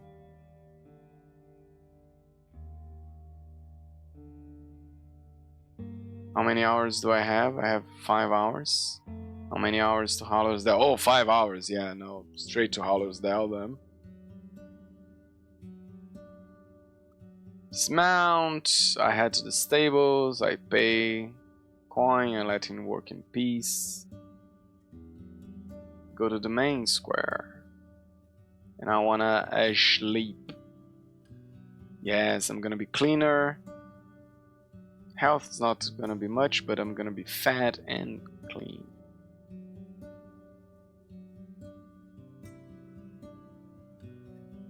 You spend the night in peace. Yeah, that's the same description of every time.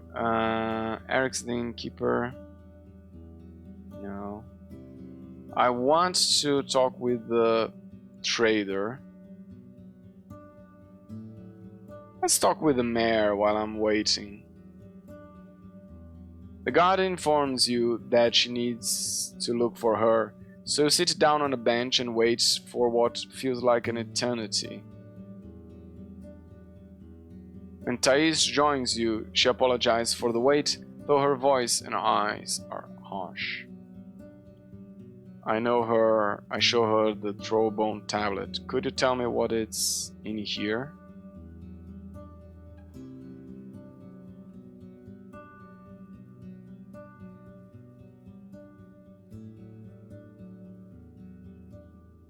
Oh, I need to learn more from the raids in the north. Okay, I should make notes. Edit. Next step. Thais wants info about the raids from the north. And let's also add a dosha rod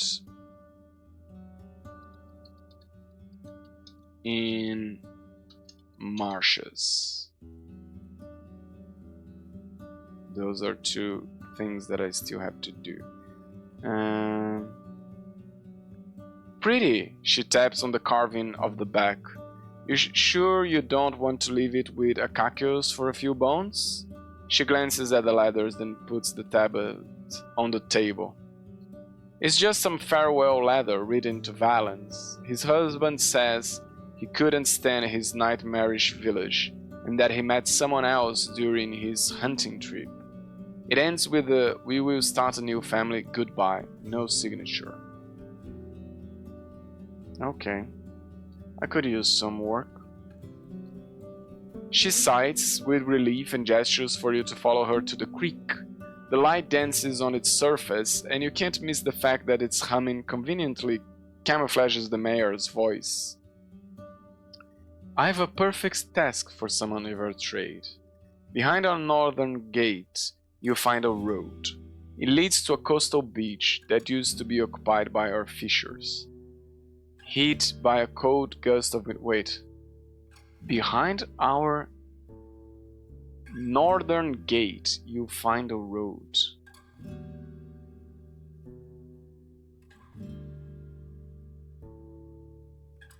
I haven't found any. Except this one with the rock slide. Is this the one she's talking about?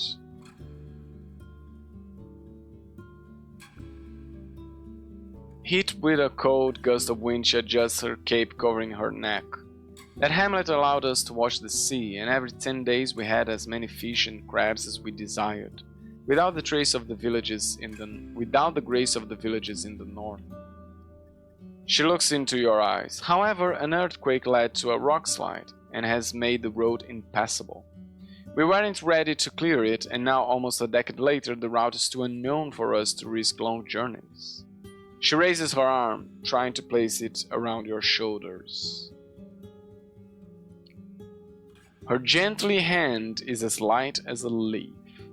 The druids have convinced my people to accept the way it is, the will of the wilderness. She smells of roses. But enough time has passed, the roads grow desolate, and we need to put our trust in ourselves.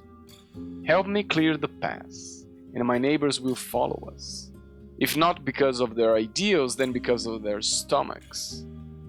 As she steps away, her fingers stroke your neck gently. Ew, creepy. She's been distanced most of the time, and now she's too close. No. Step away. The more time we spend on the road, the more monsters will hunt us. With your palfrey, you can save us from danger. Help me retrieve the hamlet, and you'll prove to me that you are a friend of Howler's Dell. Start by riding to the Buried Pass. See if there is any lairs there that would need our interference. You're asking a lot for a scrap of parchment. Oh, but there will be coin, of course. Laughing, she returns to her chair. 5 for helping us clear the pass, 5 for letting me know what you've learned about the hamlet. Another 3 if you have to fight in any of those places. For a day of tour work, that's more than fair. I've already been to the Collapsed Mountains Pass. She rests her chin on the back of her hand and listens patiently to your story, and taps on the table once you mention the buried rags. None of us were there on the day of the earthquake, and whatever corpse may be there, they've surely been awoken by the fog by now. She straightens up. It's still better than a wyvern or a lair of harpies. The plans stay the same. You take 20 diggers and guard and score them to the rock side. Your job is to keep them alive and well. She looks at the sky. It may take many hours, maybe even an entire day, so you should start in the morning. You get the first share of your payment once you clear the pass.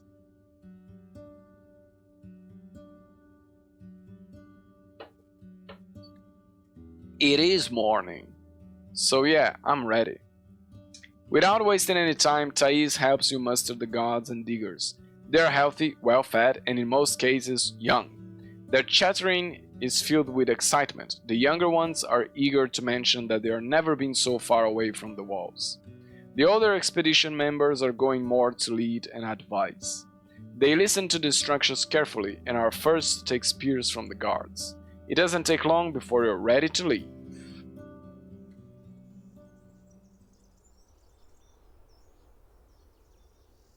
The workers carry clubs, spears, and a simple wheelbarrow, filled with food rations, water skins, and tools.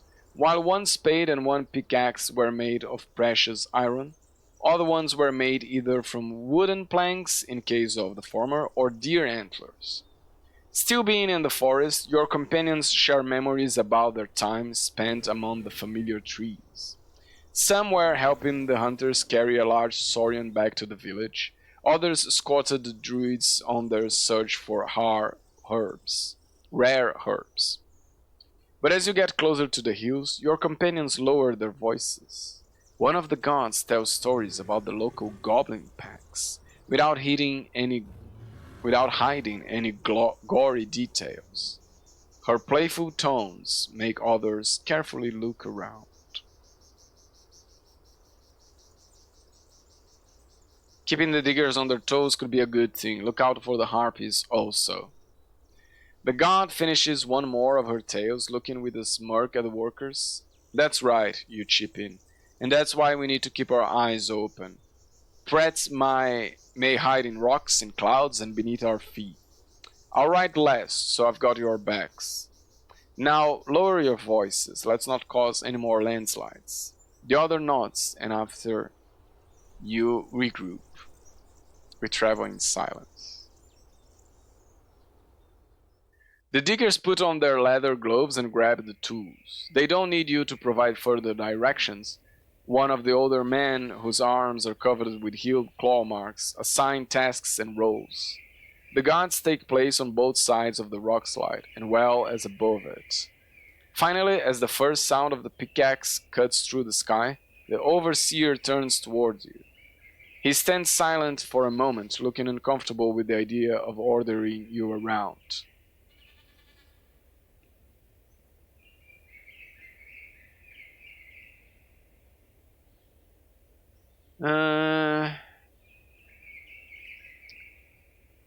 You know what? I will help.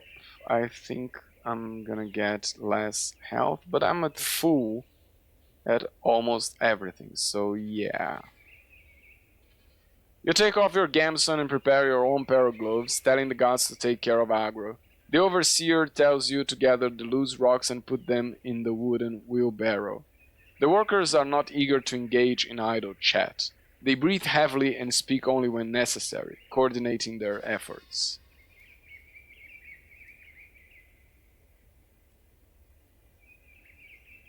The hours pass. Oh, I'm dirty again. The hours pass. Such work feels refreshing after all the days spent in the saddle. The overseer was right to let you take care of one of the lighter tasks. Your arms get tired quickly. It's time for a break. Everyone leaves their tools where they stand, then sit on the flat boulders. They take out their food rations and start to talk about their plans for the evening. I'd rather stay vigilant. Yeah, that's my job after all. You stretch out your arms and back, then go for a short walk. An ibex with long dark horns and thick brown fur climbs up the rock's face. Not far away from here. It's leaning against the rocks that seem too small to carry it, yet remains confident and quick. For a moment it gives you a silent look, not aware that, unlike most predators, humans know very well how to cause harm to distant targets. It jumps on tiny shelves and reaches the top of the wall, where it gracefully walks away.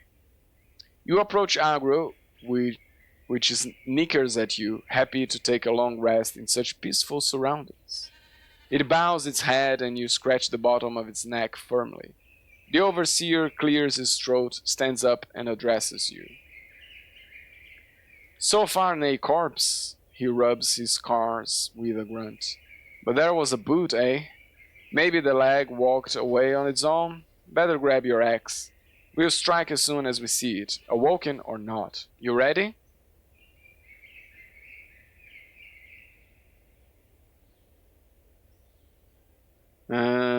Just leave it to me or the guards. Time to use those spears. He nods. Hey, let's stay patient. We have all the numbers we need right now. He gestures for everyone to stand up and gather around him, then points at 5 people, calling them by their names. You stay on guard. The rest you dig. Don't move more than one rock at once. Anyone hears anything or sees a bone, stop whatever you're doing and shout. We do need nay adventurers. Half of the workers grab the spears and form some semicircle around the diggers. The others move slowly, breaking, pushing, and carrying away the rocks. The tension is palpable, and there are not enough hands to get through the rubble quickly. Time passes slowly until one of the workers calls for help and you hear a couple of huge rocks fall to the ground. The workers run and in one case crawl away from the moving human bones. There are no souls between you and it, and the panicked workers stupefy you with their screams. You pull out your axe. Hold your positions, let's say. You stand with a raised weapon, observing the moving creature.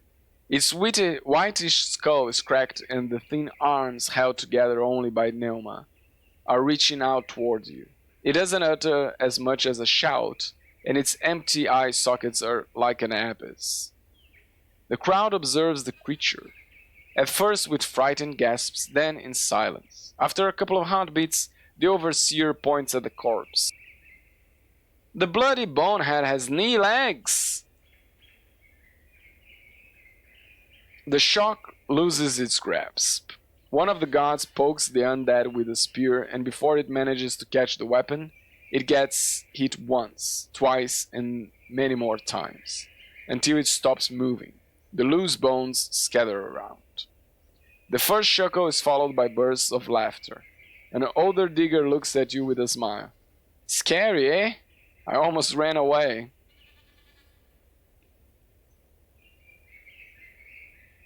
I'm not willing to rest yet.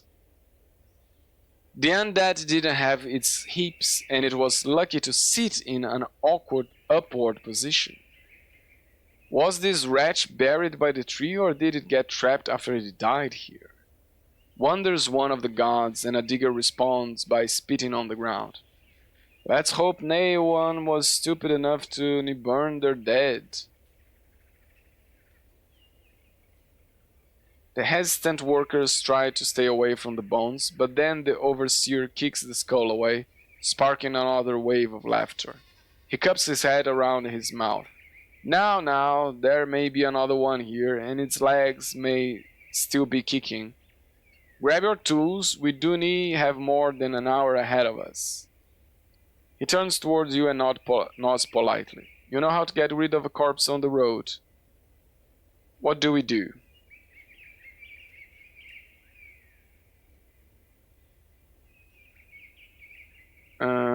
We need to burn it. Hey, hard to argue with that. Take 5 souls with you. He rubs his hands together, then raises his voice and starts to assign new tasks. Cutting down branches with simple stone axes takes quite a bit of time. You take your tinderbox and gather at an old, dry bough standing in the middle of a meadow and cover it with broken twigs and bones. After a moment of silence, you step away from the burning remains. Without a word, your companions observe the unusual pyre for another minute. I move back to the entrance, at least there are no other undead in sight. As the end of the diggers' work gets closer, they grow tired and annoyed, which starts a few squabbles. The overseer has none of it, forcing them to focus. It doesn't take long before the pass is cleared. In silence, the workers remove their gloves, clean their chests with water, and gather the tools. I prepare aggro for the rest of the journey. A group of harpies follows your steps, but after half an hour they give up on you, seeing that you remain in large numbers. Your return trip is safe, and the workers cheer up quickly. Keep an eye on the surroundings, just in case.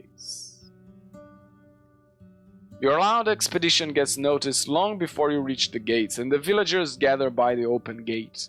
The parents welcome their children, the siblings and friends mock the presumed cowardice of their equals, and the kids ask for stories. For many of the members of your group, it was the first time that they truly left their homes. I ride through the empty village and lead aggro to the stables. As you are crossing the first bridge, a guard greets you with a smile. Our mare will wait for you in the usual spot. She's glad to see that you are safe. You lead your mount to the haystack as you loosen up the saddle, yet another person shows up behind you.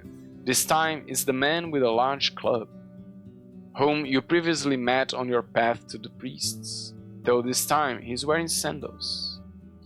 You are summoned by Elpis, the speaker of the forest, and you should see her right away. I'll be there right away. He nods. We'll see, traveler, we'll see. He turns away and heads south. Finally alone, you're left standing near the main square. Let's talk with the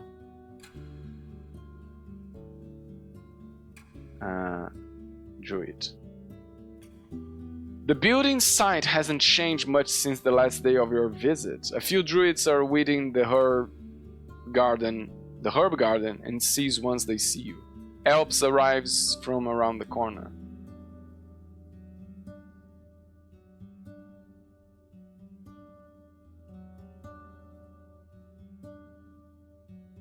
She looks at the nearby workers. Even though they are engaged in their own tasks, she lowers her voice.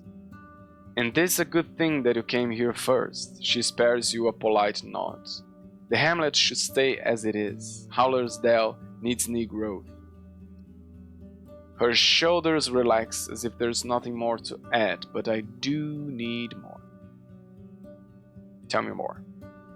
Our people need nay more gluttony, nay more opulence. Nay creature can never gain everything that he dreams of. And 'tas a hurtful pursuit. a run that breaks limbs. Her lips get thinner. Thais' heart belongs to Hoflafan. Give her what she wants now and she'll be weakened. When the day of hardship comes, she will need have enough strength to accept it. So it's just politics? There isn't even a wild spirit to be afraid of? Without a word, she taps on her staff with her fingers. I know how to change the topic. For a while. Let's talk with the mayor. You approach the inn. The few souls sitting at the tables converse with one another while holding their mugs or snacking on bread with either honey or salted butter.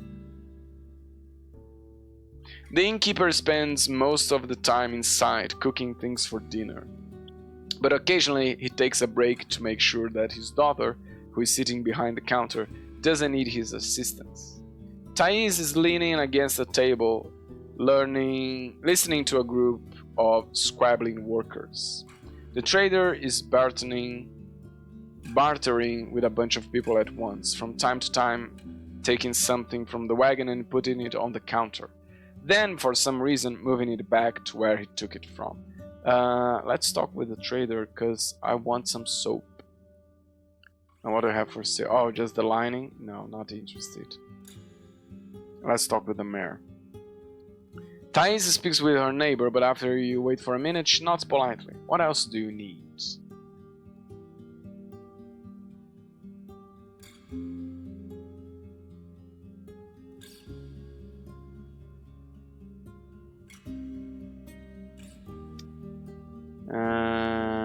Yeah, about the fishing hamlet. The road is clear. She leans forward. Her voice is close to a whisper and cold like a gust of wind. I wish you'd come to me right away instead of opening your ears to Elpis.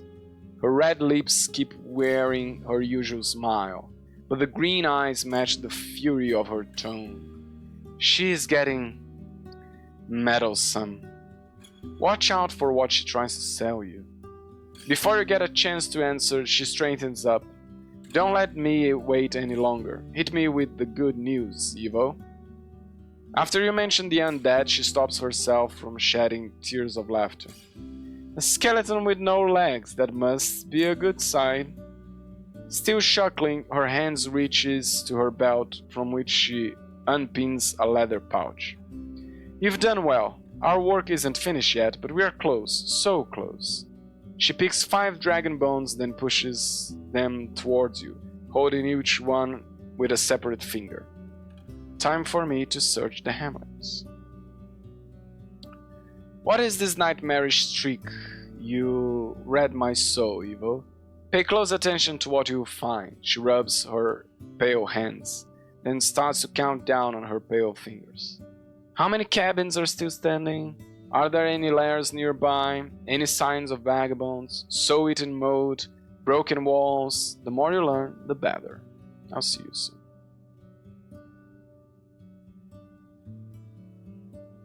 She leans forward, and even though she smiles, her voice is close to a whisper. I wonder, why are you here? What pushes someone to become a whole Roadwarden?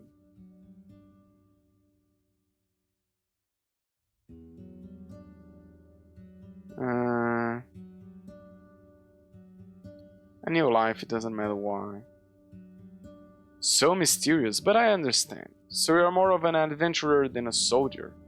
I'd say it's going to suit you well in the peninsula. One needs to know how to improvise. There's something uneasy about her smile. Have you heard of the necromancers in the north? She taps her fingers on the table. Yes, I have. After you ask her to tell you more, she seems to regain her confidence. You mean White Marshes for sure. I don't know all that much about what's happening there. We avoid their lands if we can. She frowns. I shouldn't gossip about it with strangers. We can talk about it on another occasion. Okay, thank you for your time. Leave the square. I have 7 hours. Can I reach the hamlets in 7 hours? I think so. The longer you follow the corridor of hills, the more daring the harpies get, observing you as they lower their flight. For now, there's 5 of them. Their fluttering bat-like wings let them hang in a spot, though loudly. The creatures are smaller than goblins, with ape-like features and talons that make you think of a parrot. Their fur is in shades of browns and grays. You could try to get through them, but you have to scare them off for good. Otherwise, you won't be able to ride back east uphill. I'm ready to face them. You keep riding forward and unpack every piece of equipment that could be of use here. It'd be better to weaken the beast before you clash with them. So I use my crossbow. Your quarrel hits a harpy's side, making it screech. It stays in the air, flapping its wings desperately, but gets lower and lower, unaware of the stream of blood leaving its shell. I take a swing with my axe and let the beasts get closer.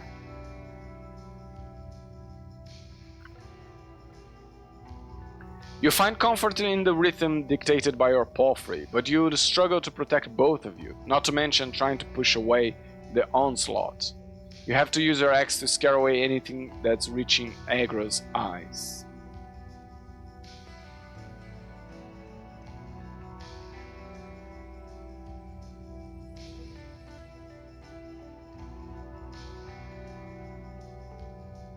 I'm strong enough. I'll cover my head with armored arms.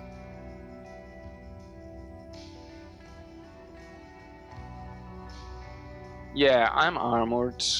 I'm fed and feeling well. I am staying the offense. The beasts are too slow to dodge your strikes, but there's enough of them to surround you, sinking into your other arm. Once you cut through one of their neck, the others let you be, exchanging sad glances as they land next to their wounded allies. After not even half an hour, you hear the sound of the sea.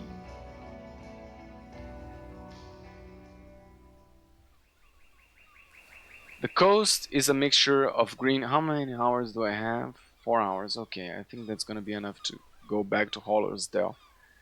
The coast is a mixture of green and gray, with sands already covered by the water. The waves hit the land fiercely, but can't put an end to the screeching of seagulls. The signs of human presence are fading away. The grasses overgrow the path. The palisade and building are already collapsing. The lonely tree, still bearing signs of human pruning, is unkept and wild. You see no smoke or lights. I keep Agra close. In the north, you find tall rocks sticking out of the land, like fingers of a buried troll. The southern brook hides even more grasses and shrubs, which end with yet another rock face.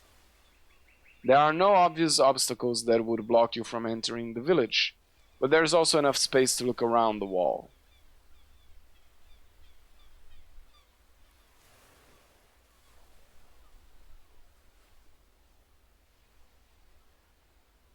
I go north to the shore. The farther north you go, the more the grass gets replaced by sand. You walk by dozens of rocks, many of which are much larger than you, or even 2 or 3 people standing on top of each other. The land reaching from this point to the distant, steep cliff is desolate. One could bring here a treasure buried under any of these silent sentinels, then never find it again. Across the brook.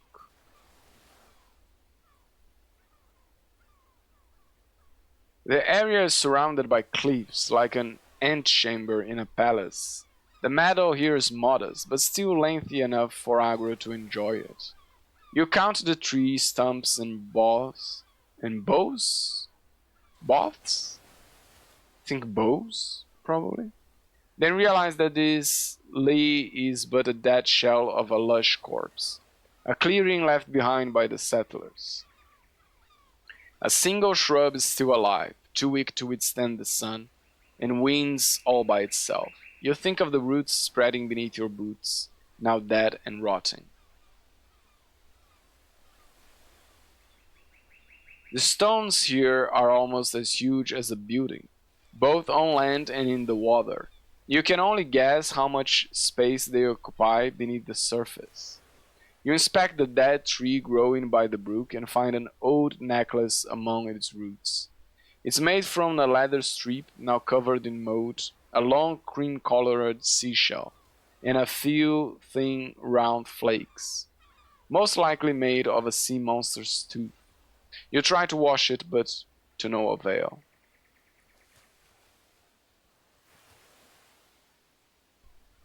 You take off the linen sack that protects your weapon and prepare it for a shot, then raise it to your eye, getting used to aiming. As you lower it, you feel confident. If anything shows up, you have the first shot. You tell Agro to drink from the brook and enter the narrow path. The building, which has the door leading outside of the palisade, is closed, and its roof has collapsed. On the ground you find a wooden bowl, a mug, a spoon, and a fishing rod. All of them are rotten, broken, or swollen by rains and roar frosts. The roaring ocean overwhelms the whimper of soggy, broken beams. The huts would take a lot of work, but are not beyond restoration, especially the one in the center, whose simple roof has managed to protect its walls. By its open entrance you spot a bucket of water, as well as boot prints.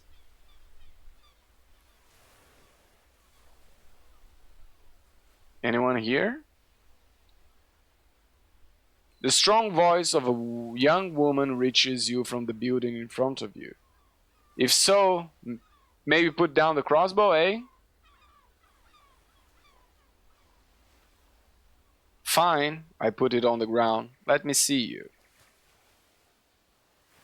After a few breaths, the tall and slim woman steps onto the threshold.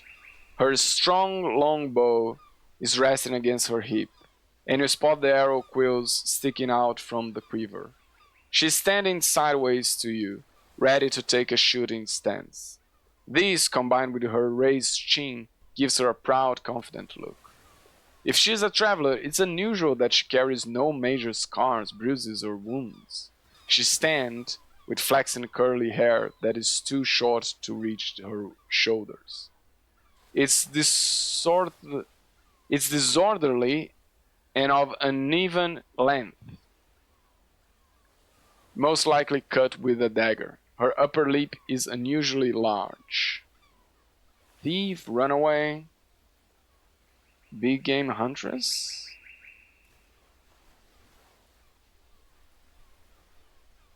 Her worn baggy tunic has no sleeves and her legs are uncovered, showing how impeccable clean her skin is.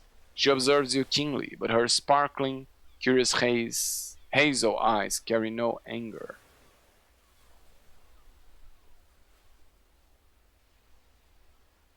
Let's see my options.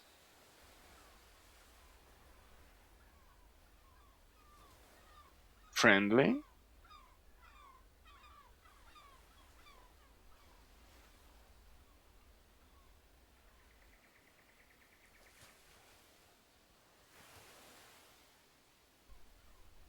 Friendly. She bites her lower lips and glances at Agro. About what? You think I came here to find new neighbors? I'm Evo, the Roadwarden. She clicks her tongue and looks away, observing the sand dancing in the wind. So, there's a new one already. Pause. But this need much for you to find here. There are even ghosts here. Who are you? Just a friendly recluse. She draws the bowstring gently. Though a very patient one. Better tell me what brought you here. Nay, let's not trollish one another. What does Thais want? Coming from her mouth, the mare's name is like a toothache. Why do you think it's her? Everyone else has given up on this place, only she still brings it up. If your horse is here, someone helped you with the rocks. Any farmer would come here without an order. She wants me to take a look, see if there are any monsters here. Blood on all of it. She looks at the gate, lets out a huff, then straightens up and meets your eyes. She must need know what you've seen. She points at you with the tip of her bow. Do need tell her I'm here. Or better yet, do need tell her this place is still standing. You are her daughter, the one slaughtered by goblins. Eh, that's my story, and I need it to stay this way. Astarion helped me. My tears well up in her eyes and her brown cheeks blush. Her voice fills up with spite. Thais takes whatever fits in her talents. She was pushing me into marriage out of spite to punish me. But I will nie be chained, nie by her, nie by others. I'm a master of the bow, the hunt, and spells of mine. I'll come back as my own soul, as Aegidia the archeress, nie a mayor's daughter, and she'll have nie power over me.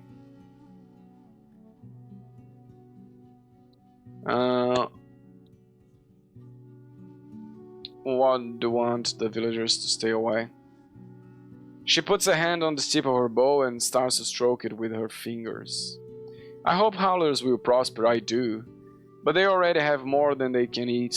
I'll meet with the forest speakers after the first fawn and show them I can handle this place. I'll be its guardian, live here with my friends, and need the mayors are I. She steps closer to you, the corners of her eyes are turning red. I need it more than they need some fish.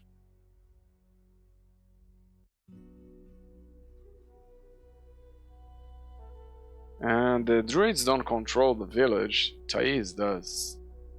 She controls what my neighbors let her control, and only because she's good at hiding from them what they didn't want to see. But let her fail. She smiles. Let the others hear that their good old fishing spots had turned into ruins. Once I'm back, this moment of weakness may make just the difference. You assume a lot. You can't expect all your plans to succeed. I can and I do. I know these folks, traveler. You sound like the mayor right now. Only she is allowed to take risks. Only she can make mistakes. Only she can be brave. Well, she straightens up, grasping her bow firmly. I carry a brave soul. I'm ready to be wrong and to face consequence, if that's the only path to freedom. What do you have against Thais?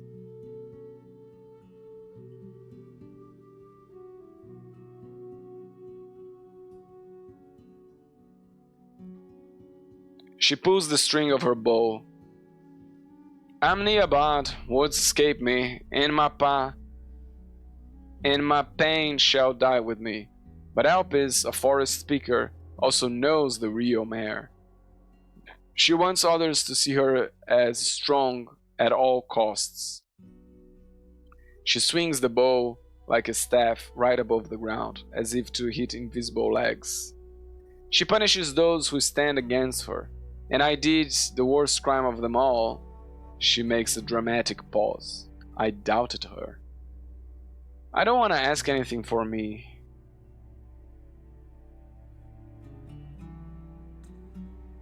But I don't like the other option either. She shears on her lower lip and straightens up. A favor for a favor, she looks you into your eyes. Keep my secret and one day I'll help you back. In the wilderness, my talents are of great value. She raises her bow slightly. One that's been able to stay alive all by herself for half a year. I'm ready to give you my answer. She observes you in silence, drawing short lines in the sand with her foot. I'll cover for you. I trust you'll put the time you have to good use.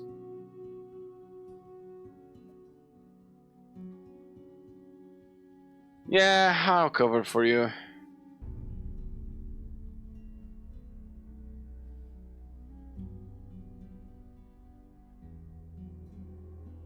Let's do a save, just to be sure.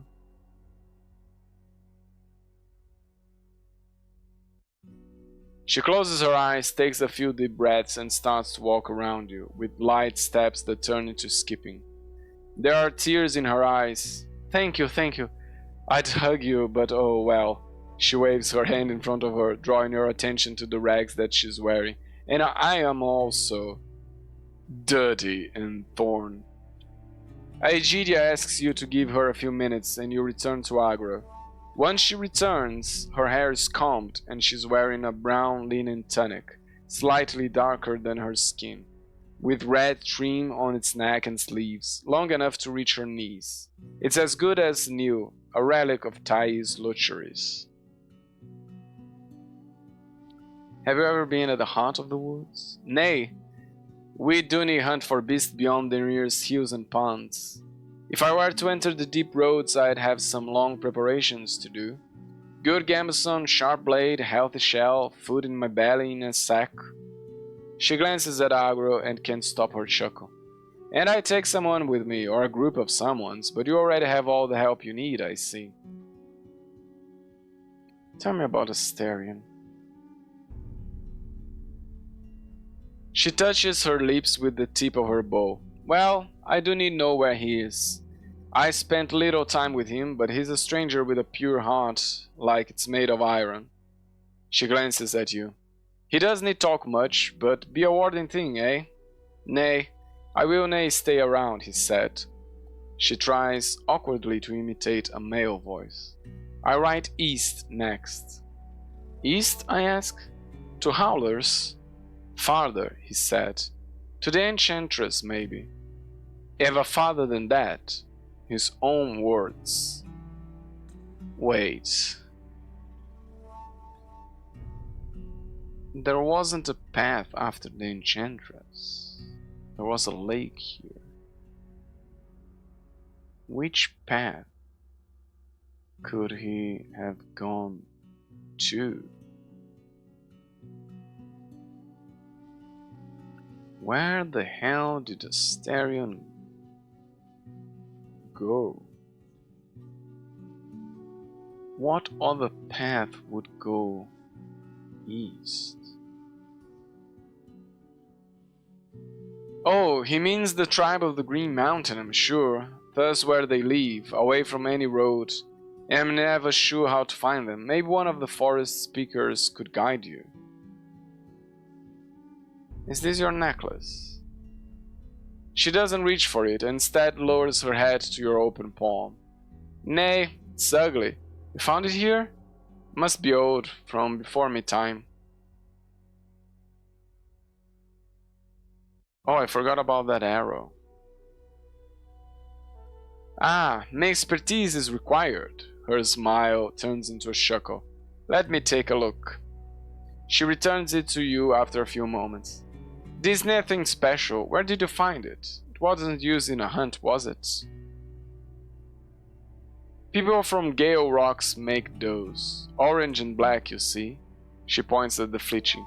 Colors for combat. Human arrows, as I was told.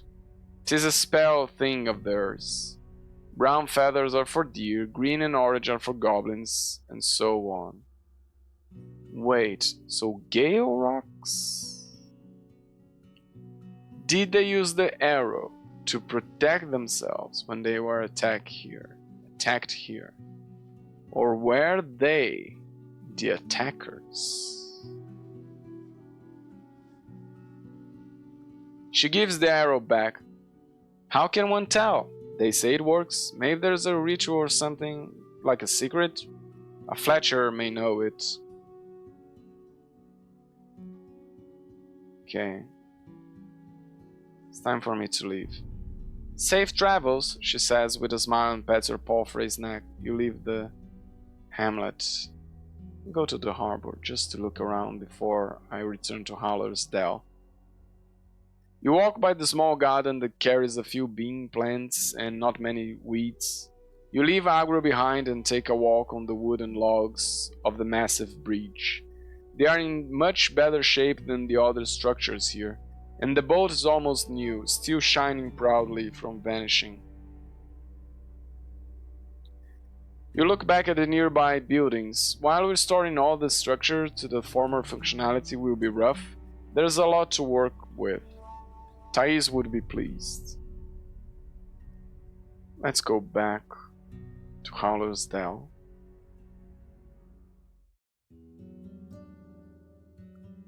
Let's talk with Thais.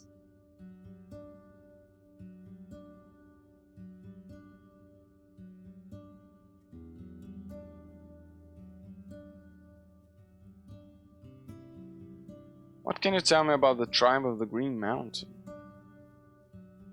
She opens her mouth but needs a few breaths to respond.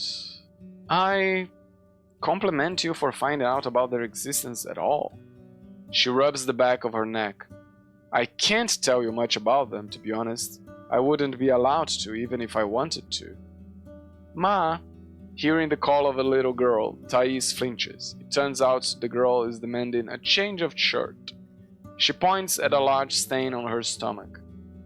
What happened here? The mayor asks as she turns away to help the girl change, but doesn't wait for her response. I haven't spoken with the tribe in 10 years or so. As a child, I was told that one should never seek their home. She takes a look at her daughter.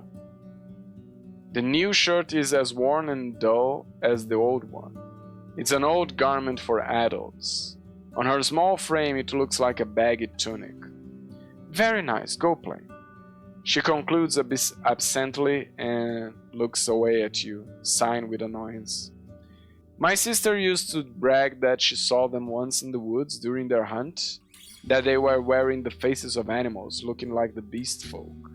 She tried to make a mask of her home, but the druids told her to stop fooling around.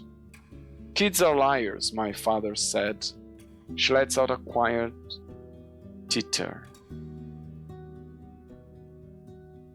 I'm afraid she is with the forest now. A bolt of lightning hit her right in the head. Sorry to hear that. You surely don't avoid hard conversations, do you? Most city folks feel hesitant when they meet pagans.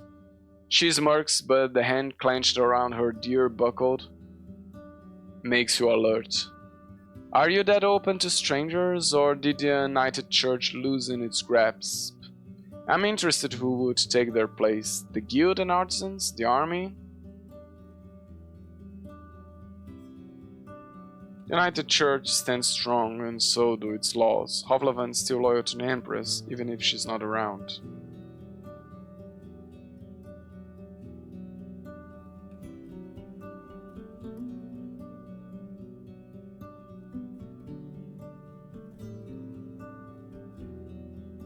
And the maritime trades...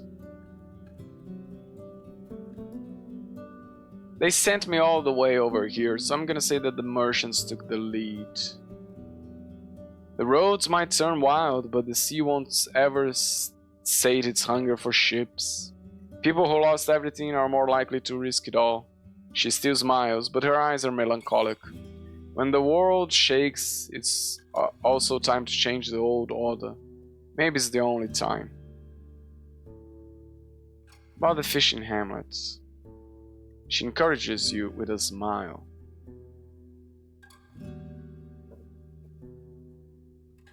I've been to the hamlet. As she puts on a wide, expectant smile, you notice a few more wrinkles around her eyes. According to your tale, Hamlet is uninhabitable. You portray the demolished, rotten cabins, harpy nests, and the collapsed ground. Thais' eyes lose their spark, but she keeps her composure, and even asks for more details. After you finish, she leans forward and rests her cheek on her hand. You don't even notice where the pouch in her hand came from. Well, at least the harpies left your eyes alone. Did they bother you? She slowly counts down 3 dragon bones, placing them on the table loudly. I nod. You wouldn't believe the scent of their blood. This is actually true, they did bother me. She adds another 3 bones. I hear you. No trophies from those freaks. Here's your compensation. She observes her pale fingers without a word, then asks you to give her a minute. After she returns from the inn, her lips are covered with a new layer of rouge, darker than usual. One of her sons carries a large bag made of leather, and after you peek inside, you find a sheet of parchment rolled onto 2 wooden handles. The scroll is new, heavy, tied with a tight linen cord, sealed with wax. You've proven yourself trustworthy, both to me and to my neighbors, says the mayor. Take this letter to the masters of the guild. May the negotiations begin. With a smile, she reaches out her hand. I shake it with enthusiasm. It was my pleasure. Without a word, I shake it. Without a word, it was business. Fantastic, she says with a radiant smile. Her hand is as soft as that of a wealthy merchant. Do you need anything else?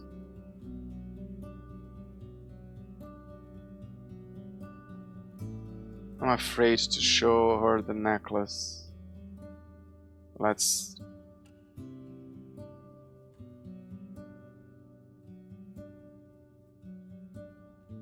She reaches for it but doesn't touch it. In her green eyes, you notice disgust. Let me think, she mutters. No, I can't say I have. An ugly little thing, but tells me nothing. Okay, thank you for your time. Let's leave the square and talk with the druids.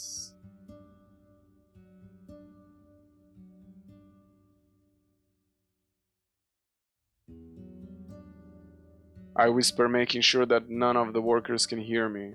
The hamlet will stay as it is. Or, I lower my voice, I met Egidia. Yeah.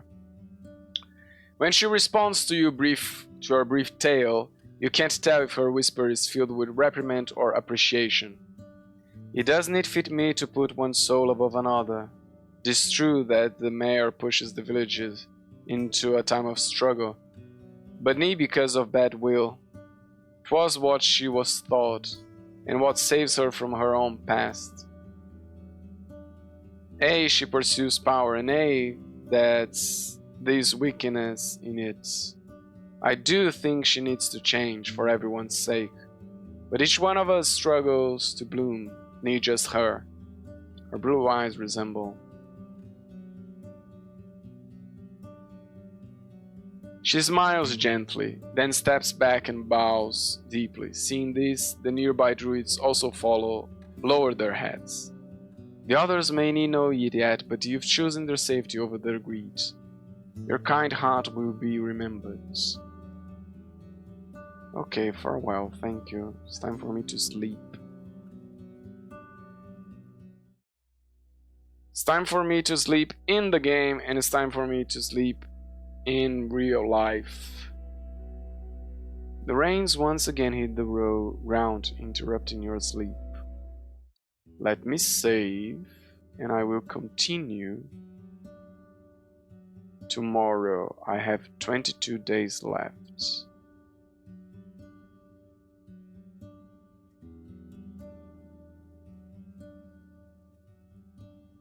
And what are the next things I have to do? I have to go back to Adosha and give her the messages about Old Pagos. And I want to go to Gale Rocks to get the key for this tower, because I think they have it. So let's see. Tais wants info about the raids Adosha Road in marshes.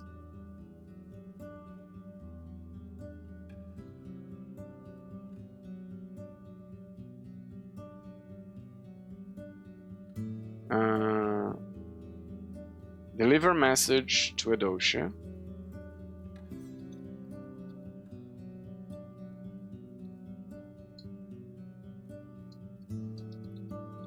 I don't know how to write message. to Eudocia. Work in Gale Rocks to gain key. And creaks in the morning.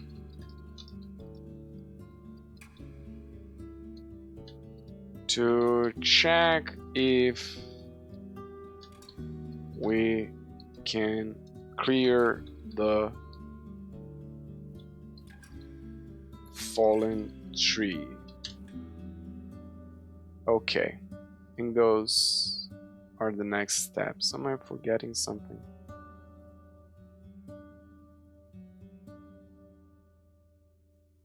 I place 2. Oh yeah, and talk with Thyrsus about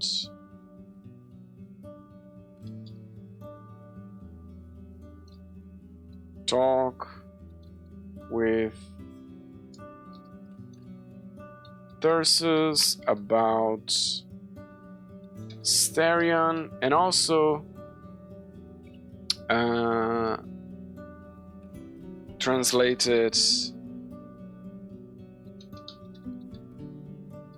tablet to Marcius. I think those are the ones that I am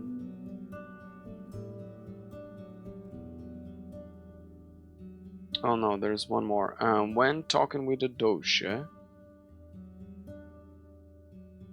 where is here? Deliver a message to Eudocia. Ask about